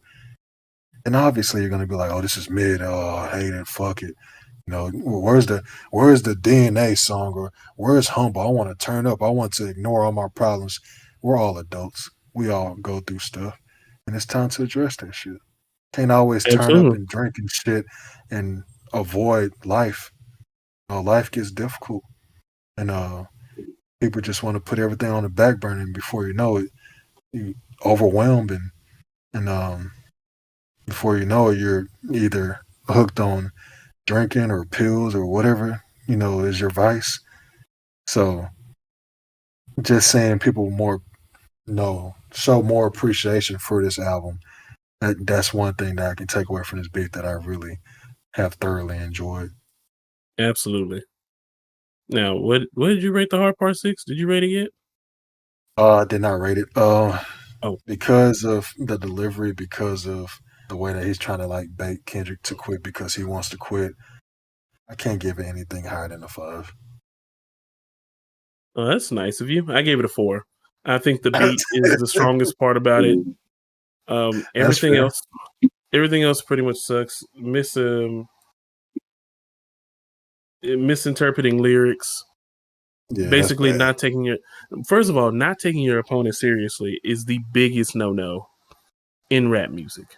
It especially is someone of his capability, right?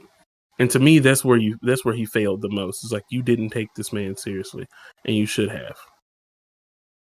And if you did, I think he took him seriously for a little bit, but not taking him seriously after that, and like trying to spin the Hard Part 6 to be like, yeah, we fed you false information, we got you straight, like I was like, is this really what you want us to believe? Like, is this really the thing that you want us to walk away with? Is the idea that you were the master manipulator? Like, I'm famous to be a pedophile, motherfucker. Yeah, I'm too famous and too rich to be a pedophile. I'd be in jail already. And I'm just like, can you please, like, and this is coming from somebody that's not a big fan of Drake. I like some of his music. I respect it for the most part. I'm not a big fan of Drake. Coming from someone that is not, I'm like, bro, can somebody else handle his damage control?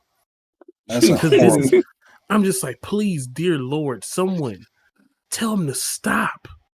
Like, just stop. And he just, I don't know, man. Yeah, it was embarrassing. Called for doing bad things. Right. Saying that after the Me Too movement is the wildest thing you could do. Yeah. A whole movement to prove that rich people do bad shit. The wildest thing to do. And he's like, there's no such thing as me doing bad things. You never had to worry about me. It was very tone deaf. Honestly, that's, to me, one of the biggest takeaways from these tracks is that Drake doesn't interpret lyrics well. Right. That is my Yeah. biggest takeaway. And I hate I mean, that's one of my biggest takeaways. But Drake does not interpret lyrics well. which also shows that he has ghostwriters because they literally will give him just a sheet of paper and be like, "Hey, here, just say this on this beat and you're good." It hurts. It hurts to even hear it. But yeah. Yeah. He Like, said it was good like to if get I, the if pen I out. was like if I was the ghostwriters, or if I was Drake, I'd be like, not only is y'all job to write for me, but y'all also need to make sure that whoever I'm going against, please make sure that I get the right interpretation. Right. This is how you pick up dirt on someone. Please help. This is what you're supposed to do. I mean, Kendrick literally said he has a boring life, so it's going to be hard to find dirt on someone who really wants to keep out of the public eye. Like, obviously, he loves to do his music and stuff like that, but I mean, if I was him, shoot, I would carry myself the same way. I don't want y'all niggas in my life. Right? Yeah, no, I feel that. And now with that said, I will finally go into my breakdown of the events. And people can, of course, feel free to chime in whenever. I want to give a brief breakdown because I think people don't understand the importance and all the intricacies of battle rap or like being in a beef. So I just want to break down what I think happened and why I think it happened and what we got to deal with. So for one, I think that there's some things that are true that were exposed and some that weren't. But I think the reason why I believe that is both of these artists have been waiting to go at each other for so long. And this was their moment. This was their time to be like, you know what? I'm going to get them. It's going to be a wrap. And we know that this has been brewing, like I said, for about 12 years? So this is my thing on how everything went down. I think that you were right, Landon. I do believe that J. Cole got the call from Drake and said, hey, we're going to do this thing. It's going to be, it's going to be like a big 3 song. Probably even had a different title at first because it's not like the hook has anything to do with first person shooter. And he was like, look, Colin died. We're going to get him on the song. J. Cole says, of course, y'all my homies. He calls Kendrick, or he calls PG Lang. He says, hey man, it's Drake, it's Aubrey. Can we get a verse for the song that we have? It's going to be me, you, and Cole. Kendrick literally looks at that phone and says, nah, I'm good. Ends the call. So Drake goes back, rewrites half of his verse to start including that he's at the top of this pedestal and that they're not equally sharing it. And they proceed to Drake proceeds to take small jabs at Kendrick, which makes it look like J. Cole is also taking jabs at Kendrick. Kendrick hears the song because he actually, listens to other people, even people he don't like. And once he caught wind of that, he was like, oh, I got something for their ass. Now he gets a call from Metro. Metro says we want you to be on this song. Kendrick goes in there, lays down a hard verse that's about 2 minutes. Unfortunately, that verse get cut because because they needed to basically mix and master everything down in time for the album. If anybody is concerned about where I'm getting this stuff from, one, Euphoria is a great place to reference the fact that he was supposed to be on first person shooter. There's also some articles that cover that as well. Second part, with the verse being cut short, Metro Boomin has said this himself. So next, Like That comes out, and they do it without including him as a feature because they want to, one, let all the features be surprise features, but two, they know what's about to go down. So they let the world hear it, and then they choose Like That as the single. They didn't have a single before that, just to let people know. Type Shit ended up being the single they chose. Like That ended up being the single that the people chose. Everybody starts building more buzz around this, and it finally gets back to Drake and J. Cole. J. Cole's just like, oh, he really talking about me? I don't think it's that big of a deal. His circle tells him, nah, nigga, you gotta say something. And they completely badger him about it. Drake, on the other hand, is like, this is what I've been waiting for. I'm gonna get him. You know, My Delete Later comes out, 7 Minute Drill comes out, and I think what happened is that Drake played his response to J. Cole, and that's when J. Cole backed out and apologized, because he was like, I don't want to see where this goes. I don't want to be a part of it. So after that, you get the actual response, which is push-ups. And he's like, yo, I'm tired of everybody. It's me versus the world. Then after that, he's like, I'm going to play the social media game the way that I do best. And I'm going to play using my influencers the way I do best. Kendrick gets put on the clock. Kendrick doesn't really pay attention to social media. PG Lane team lets him know, hey, Act got you on the clock. People putting pressure on you. He says, all right, whatever, I do what I do when I do it. Taylor Made Freestyle comes out. And the reason why I liked this song originally when it came out is because of the strategy. It got under Kendrick's skin because he doesn't play around about the West Coast or Tupac and Snoop Dogg. He has Snoop Dogg in his top 5 rappers of all time. He thinks Tupac is the greatest rapper of all time. Yep. It gets under his skin. It pisses him off. So he retools part of the song that he had from 4 years ago, which was going to be partially about Adonis. He retools it, basically goes into adding the stuff about culture, making and leaning into some of the pedo allegations. Euphoria comes out, and of course, as we all know, Drake got in his feelings about it. Didn't they say it was originally like 19 minutes or something like that? Yes, and I'm gonna get to that too. So I think one of the parts that it was retooled is a lot of that content was old, but it's also these other tracks. Mm-hmm. I think Euphoria was actually supposed to transition into 616 in LA. And then part of it was in Meet the Grams. So he retools and repurposes this 19 minutes worth of tracks. He cuts them up and he only uses Euphoria. And then he uses the team because he does actually have a mole on Drake's team. The mole says, hey, he heard Euphoria. That nigga got some heat for your ass. And he says, oh, what it's about. And he was like, well, he don't really be paying attention to you. He listened to Mr. Morale. He gonna take some shit from there. And we were in here and they had the Breakfast Club interview on blast. And they started talking about, Whitney again. And he was like, this is the main reason why I got involved in the first fucking place. You don't bring up my woman. And everybody knows Drake likes doing that because Drake also likes fucking other people's women.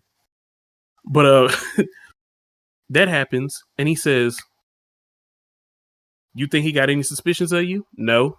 All right, I got you. 616 in LA drops. He builds the paranoia. He sets the stage. If you want to go any further than what you did in push-ups, be prepared. So Drake hears it and says, oh, he brought up my son, and then he in here bringing up my crew. Push the red button. Drake has been probably holding on to this music video for some months. Bruh, maybe. Like the van and everything, it's like, of course, Kendrick didn't give a fuck, but the whole chain snatching thing, Euphoria. I feel like the reason why there's beat switches is that this was originally the red button, but beat 3 was not a part of the original plan. Well, no, was it repeat 2? Wherever he says, yes, beat 3. About you inherit the beef for Pharrell. Well, come get his legacy out of my house. He retools that part, adds that in, and says, all right, this is the red button. Because the red button originally was supposed to be part 1, which is bringing up Dave Free. and then he could Makes sense. retool. Then part 3 was supposed to be a next diss track, but this is supposed to be the red button. He's like, nah, that ain't enough. You get his ass out of here, because part 2 keeps bringing up the other rappers, which was not needed. So that happens, and they sit back and they're ready to have their victory lap, because Family Matters is not going to be anything Kendrick wants to address, because he doesn't open up about his personal life.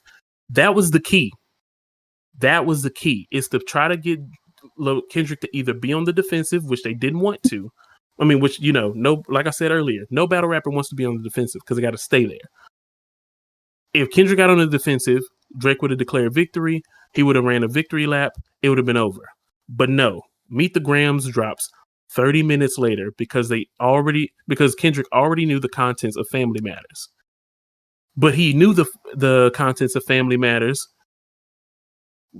way earlier in Euphoria. He just warned him in 616 in LA. Drake doesn't interpret lyrics well. So he was like, well, let me go ahead and show you what I've been waiting on. Damn, bro, he really had a mold, bro. This is wild. He brings out he zooms out of the picture that had the Maybach glove. This is only like some of the dirt that they pulled on you. Since you didn't want to listen, now I'm going to show you. And then I'm going to show you who you are. And that was supposed to be Kendrick's red button, was Meet the Grams. So, in order to completely drown out Drake sonically, because we all know Drake could come back by just having like another, kind of like a back-to-back, or building another, push-ups and doubling down on the information he has, no matter if it's true or not, because as you see, Kendrick didn't really respond to it because he already predicted it. Yeah. So after that, what we get is Not Like Us. Because the informant has probably told them, bro, they're scrambling right now. The only thing that he said, and he did you see his Instagram? He asked him about the daughter. And he's like, well, is the daughter real? Because, we saw that article. And he's like, And it's like, well, if is the answer, that's good enough. We'll leave that alone, but we'll double down on something that we know for sure. OVO Baca is a pervert. Party Next Door isn't getting any press. Chubbs is a bitch, and we know it because we already pressed him. We pressed him way back in the day. He not going to do anything. So that's when Not Like Us comes out.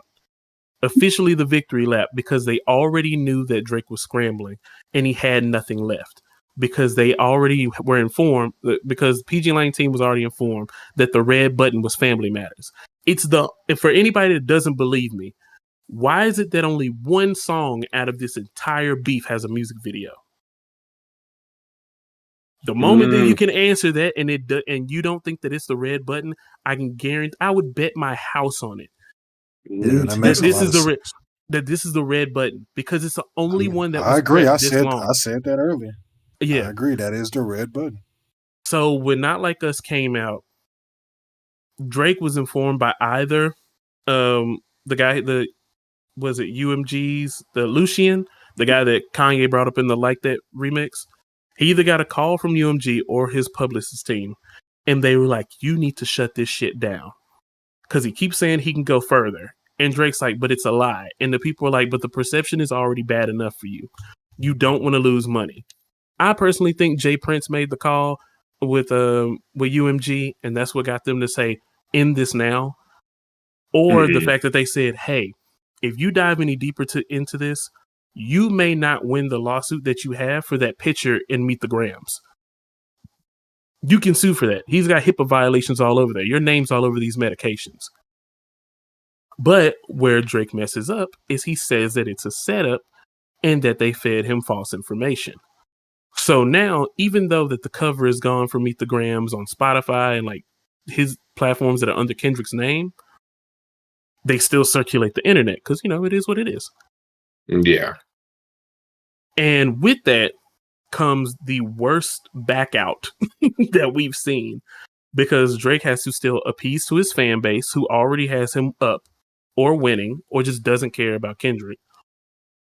He has to double. He has to double down on the only information he had because once again, in 616 in LA, they came back with no receipts. The only thing that he has in here is a freaking heart picture with Day Free, on it. And guess what? There's another lady right under that post that has the same black heart and hands. It's just like family. And the thing is, you don't see a lot of them talking either. Like, it's literally like emojis and like, y'all are so beautiful. That's it. Nothing that you could even draw from that shows that Day Free isn't a part of the regular conversation. Right. Lastly, watched an interview with PG Lang. PG Lang barely tells anybody what their job even is on the team. That's crazy. So even if somebody's the shooter can be the bad guy. The shooter can be, the executive producer. The shooter can be the person that goes and picks up coffee in the morning. You don't know. So even having a mole in PG Lang is nearly impossible, which is why Drake keeps referring back to things in TDE. There are literally no leaks in that circle. So he doubles down on the information he already knew. He bows out because he knows there's no way that he can get any deeper than where he was. And he is very surprised that the people didn't take the abuse allegations and run with it in a heavier way. That is my breakdown of the whole thing and the events that happened. This took like a week of research. And there's only 2 things that are theories in here that aren't completely proven true. And that's literally the reaction from Hard Part 6. Well, with like using Day Free as kind of like the album cover thing. Like, I did look at the post, but I didn't look any further than just that individual post to see if he even tried to get anything else. Right. Also, the Meet the Grams, even though it is like a HIPAA violation thing, he said that it was a setup. It could have been a setup and he could have fed false information, but if he did a very poor job of feeding information that he just outright proved was false information. Like, bro, just zoom. If you zoomed out of that same picture and Drake was standing in the corner like laughing, it's over with. Kendrick would have literally lost this entire battle. Now, I can't prove or disprove that, but I can say they were scrambling to get another response because they got back to back. As y'all discuss this a little bit, I got to go make sure my kids still sleep. So I'll be right back. God damn. This is a conspiracy theory of a 20th new level. Hey, man, most of it is factual. You can actually research most of this stuff. And that's the thing. That's kind of like crazy, bro. Holy shit. Yeah, I say, LQ remind me of that meme where I think it's Always Sunny in Philadelphia or whatever, piecing all the parts together and showing this big ass map or whatever. Like that's kind of what it reminds me of. It's fucking crazy. I mean, it does. Checks out, I guess. Yeah, I mean, it does make a lot of sense on both sides. The thing is, like I've been telling people, all week long or whatever, until someone actually shows any type of proof. Because like now, since Drake stans are basically saying, "Oh well, he's proven that he's not a pedophile or anything like that." But why hasn't anybody out of Kendrick's camp come out and say that he's not a wife beater or whatever, or women beater or anything, whatever you want to call it? My thing is, both acts are bad. When it comes to being a pedophile or beating women, like both acts are bad. So I would hope that eventually somebody comes out and shut that down, because that's all I keep hearing on Twitter and stuff like that about the women beating accusations and stuff like that. So, but yeah. But in regards to like setting up Kendrick and stuff like that, I do agree what LQ said. Like, if there was like a wider picture or something like that, or hell, if there was even like text to verify to like show like the different times where like he sent out send out this picture or do this or do that. If he had something like that, that would be checkmate in my eyes. But because none of that has come out, you can say whatever. You can say, "Oh yeah, we got you. You fell for it," and blah blah blah. But if you actually have like text or video or something like that to prove that you set him up, hey, Mm-hmm. that right there would definitely sway me some more for sure. I think the biggest thing about the setup, and this is what a few people have said, is if this was true, you don't have to do shit, but immediately post the screenshots. Like like Mm-hmm. like you don't let the idea of you being a pedophile rock for like 48 hours or 24 hours or whatever, dude. Like you wouldn't let that rock. Oh yeah. And you also wouldn't have a half-ass response saying that I'd be in jail by now if I were one. That's it's true. just so That's a bad R. Kelly response. said the same thing, brother. The Yeah, dude that's on the just a interview bad said one response. time, "Oh, when we're talking about a teenager, how old are we talking about?" Like, oh, and this Exactly. is years before he obviously got sent to jail or whatever. But that's not a good defense, bro.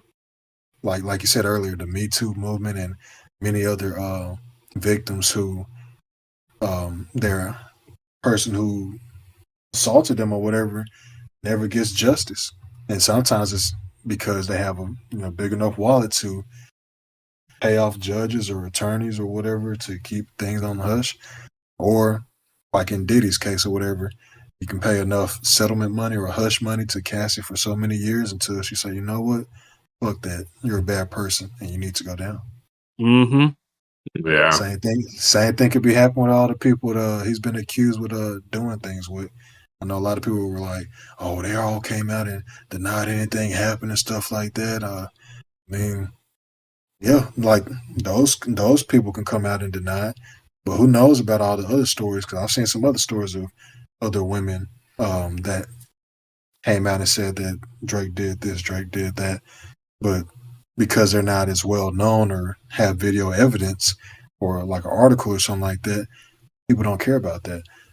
And in regards to the Kendrick side or whatever, Mm-hmm. I know that there's been like people saying, oh, well, they paid hush money to get rid of all the articles and all the evidence of him beating on women and stuff like that. And I've seen interviews of him talking about, That's crazy.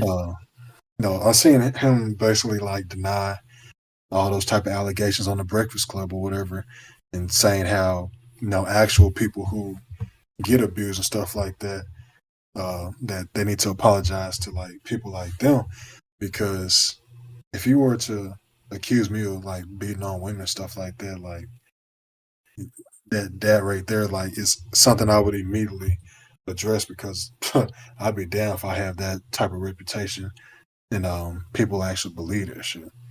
But that is one Exactly. thing for sure that needs to be addressed, whether the beef is over or not. Both got to vehemently deny both of those allegations towards them, and hopefully for both sides or whatever. I don't want neither one of them to be that or whatever. So hopefully after this beef is over, we can verify all of that shit is fake, and y'all keep on making music, and hopefully this provides the motivation for Drake to get back in that fucking lab and make an actual quality album.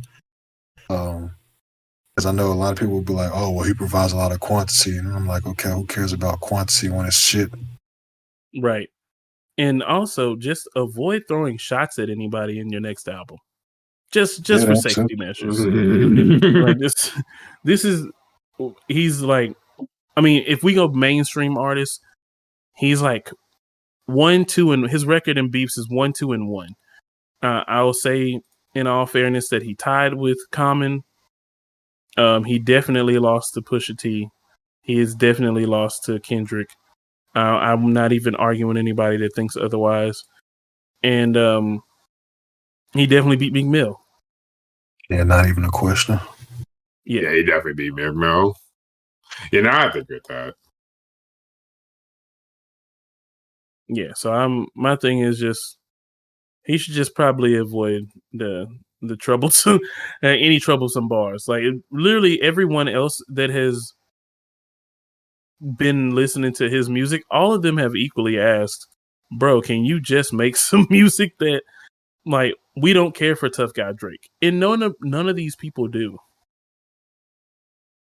And I'm just like, I don't feel bad for him, but I just in general I feel bad that like people have to sit there and they like can barely get what they really want from him. Because really everybody's been asking for, we like Drake with the melodies. We like Drake that knows how to do this. And it's like, you keep wanting to make more money, expand more, and do all this stuff. And it's like, bro, people have been asking for the longest to just do you. Yeah, most of his fan base, they prefer the controller, the one dance, the Holland Bling, those type of catchy songs. Nice for what guys playing, like the mainstream type of songs or whatever. I appreciate when he's just, rapping. Now you don't have to be fake hard to just rap or whatever. Like the Heart Part 6 or whatever, I can appreciate, him just straight rapping. Now, was it good?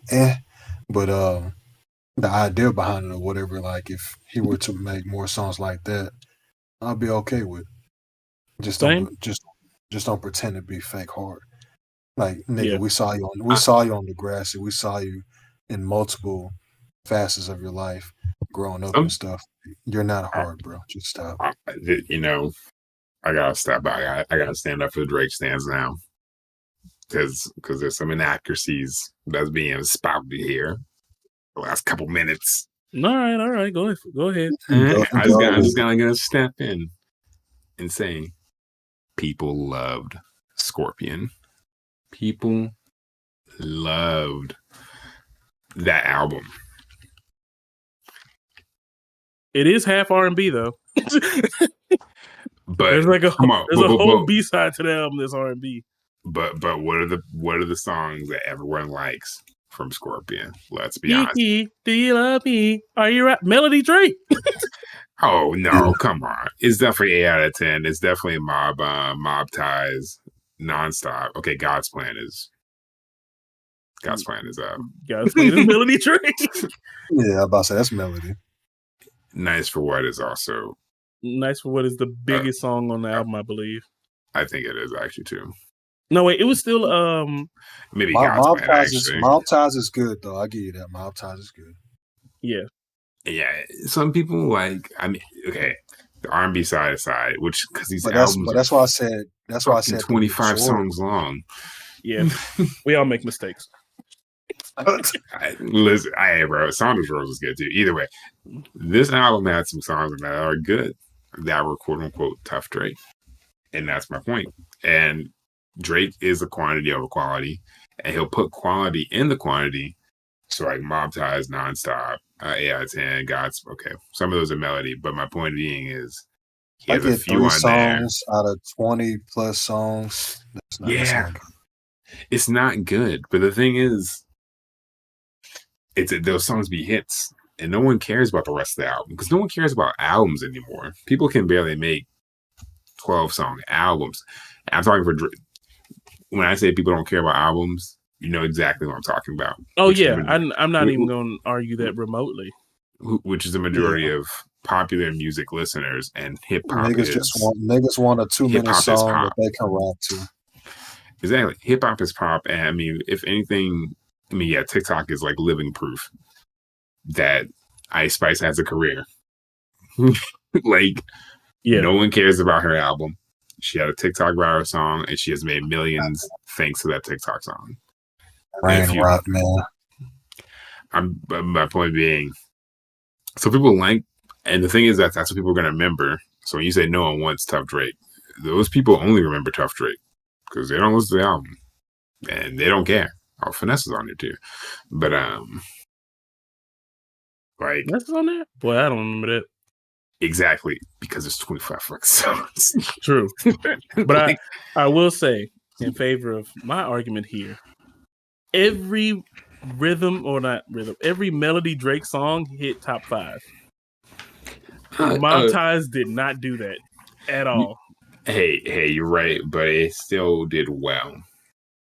And there's still a large majority of people, Drake fans. It's gonna do well regardless because it's Drake. So I mean, that was gonna be my argument, but then that also nullifies the point altogether. Because that means everybody wants Drake in any capacity, which I'm not gonna argue that. Yeah, we can't say that, but So my point is, there are some people who like it. I prefer his old stuff a whole lot more than this new stuff for sure. Well, that was like pure singing Drake. Yeah, I will say, as far as just what I've seen clamoring for in his own, I do follow his subreddit, him, J. Cole, and Kendrick. See, people, I don't hate Drake. I just really be expecting more from him because I used to be a humongous fan. But yeah, like when So Far Gone came out, I was like, damn, fuck with this. Yeah, like that song. I mean, like that in particular, or whatever. Like that in particular, or whatever. That's just rapping. Well, some of it is rapping Drake, like successful or whatever, as big of a hit as that is, or whatever. That's just him rapping.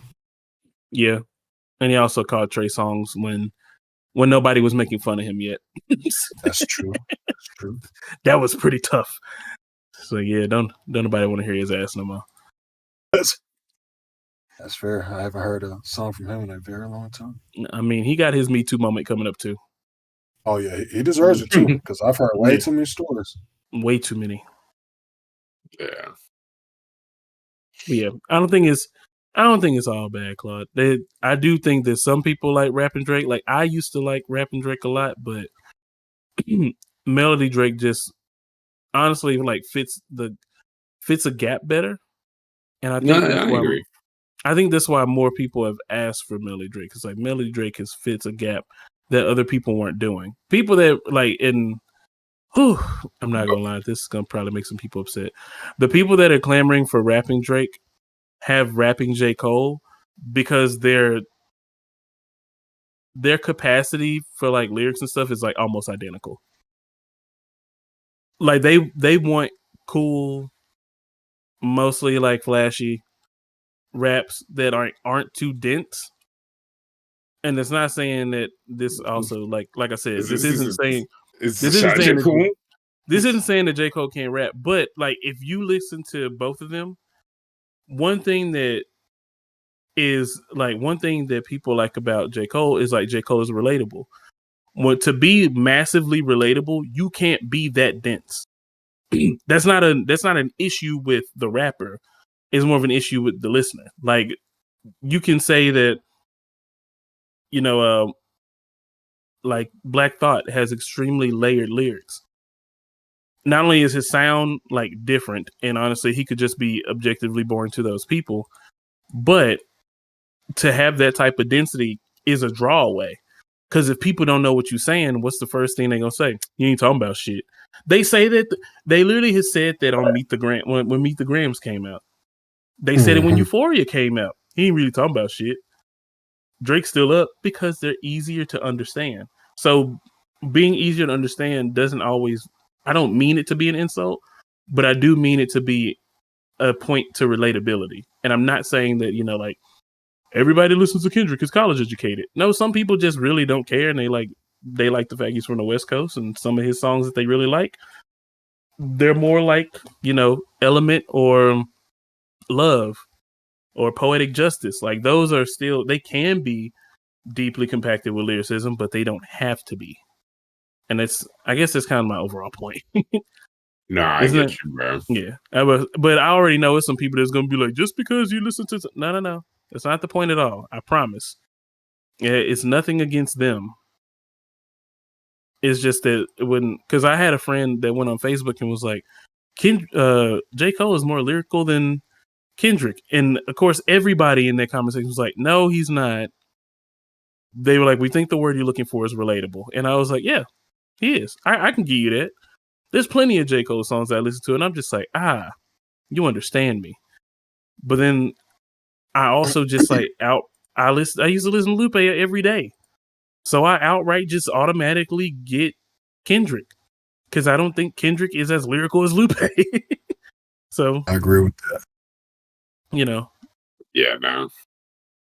It all comes with the territory. And Drake demolishes his territory, goddammit. Yeah, and I respect it. Same. Yeah, no. Hey man, I'm with you. I remember watching I don't really know this guy's channel, Zias, Z-I-A-S from YouTube. Yeah. Bro, watching them do, I never heard of this channel before. I watched their reaction. They are funny, but watching their reaction to these videos, I was like, damn, they don't catch a single thing. And that's how most people are. And yes, because they have the biggest React channel I've seen. That's for React. They have almost 5 million subs. They're the biggest channel of all the ones I've seen, and they don't catch shit. That's just like the Law Twins. I used to follow them for so long, and I thought they were two of the cool. I thought they were the coolest brothers ever, and then I kept listening to them, and I was like, "Do they not fucking hear this?" Like I used to say that with songs that were like from more basic artists, and I was just like, "Oh, that was a dope line," and then they would just keep on talking through it, and then they would stop at like A minor, and that would be the only one they catch for like half the song. And I'd just be like, oh, so that's all they took from that. That's sad. The thing is, they understand more than the other people. They do. And they have a smaller following. And then the best channel I think I found had the smallest following of 300,000 subscribers, and they broke down every bar and they understood everything. And I was like, I see. Mm-hmm. You got to go literally smaller, unless you do Fantano, but that's just because he has a wide audience. Oh yeah. So, at that point, he has people from every aspect. And that motherfucker, he just treats that shit like a goddamn science project. Not for real. I don't understand how he does it, but he does it. Yeah. He is. You already know. My only complaint about him ever has been he oversaturates himself with music. I don't know if he actually, like, even the music that he says he enjoys, I don't think that he ever gets a chance to really go back to it and enjoy it himself. Yeah, I don't know how he has a chance to even do like 4th or 5th listens to an album, because he has to do so much other stuff. And he does so many genres, which is the ridiculous part. Yeah. Shout out Anthony Fantano and Dead in Hip Hop. I know the channel is like dying off, and I feel so sad about it, but shout them out. They're great people. Yeah, I saw a video of theirs not too long ago. One of them had called Drake, calling it The Heart Part 6. Damn. Yeah, I forgot his name, but he literally called. Was the bald one? I think so. Oh shit! It might have been FIFO. Skinny bald or big bald? That I don't remember. Shit. Yeah, I'm almost certain it's FIFO. Someone probably took their thing and put it on Reddit too, because there was all kinds of people putting that out a couple of days beforehand. See, there really are leaks in Drake's camp. I'm fucking dead, dog. But yeah, also I just want to say the other YouTube channel was called Vibe Villa. They were the ones who broke down the most. And then nice. Also, why did YouTube? I went to YouTube earlier to look up something in relation to this, and YouTube, of course, at the very top recommended me Kendrick Lamar "Poetic Justice" featuring Drake. Bro, it's trending. It's trending again. But also, your comments are absolutely, these comments you screenshotted are hilarious. The song is old as Drake's daughter. Just like watching the marriage footage after the breakup. This shit is absolutely insane. But yeah, I really hope everyone enjoyed what they heard from us so far. I mean, of course, there's always more. We'll be covering. I mean, do we even want to cover the shooting? I don't know. I feel like there's not much to cover. Somebody was shooting at Drake's place. Then no one knows who got shot. Nobody knows who. Yeah. Hopefully, I'm pretty sure they're gonna.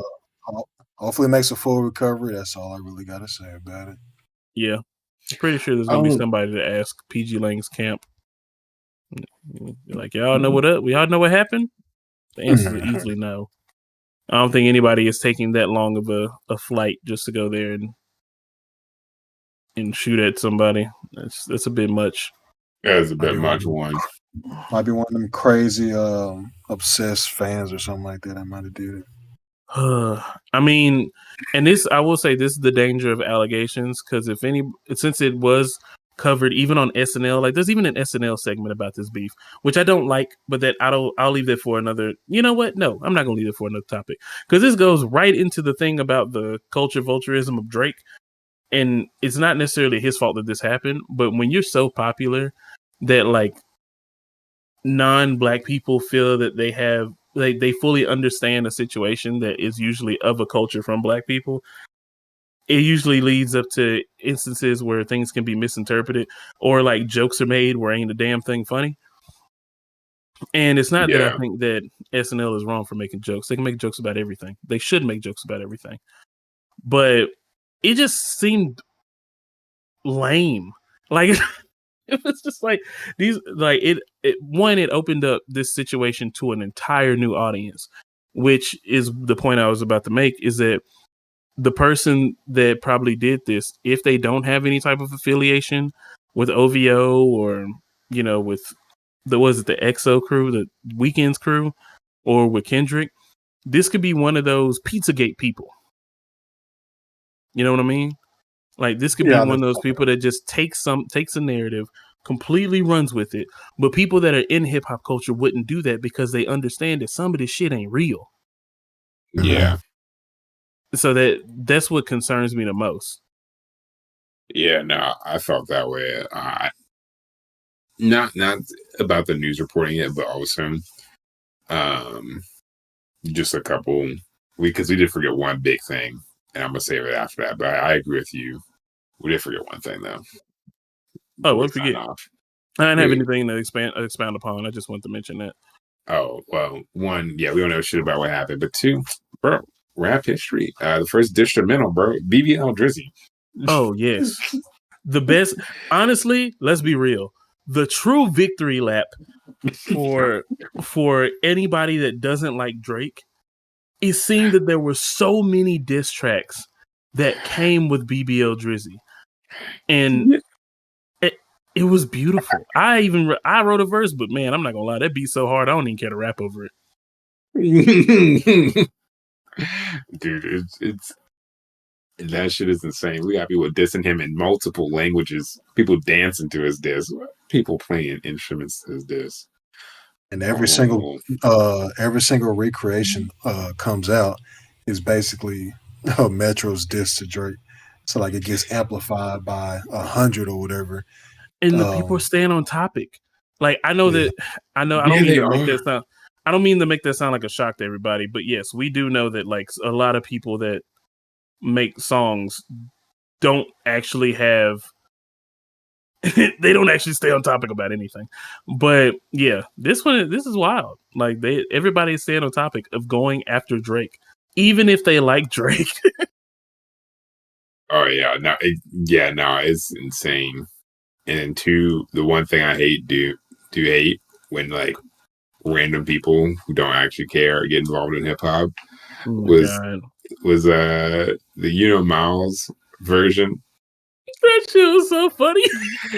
My man was just saying Kendrick Lamar, right? Kendrick Lamar. I was like, I when I first heard it, I was like, I ain't gonna lie, it was okay. I don't know. That nigga's an ultimate troll, man.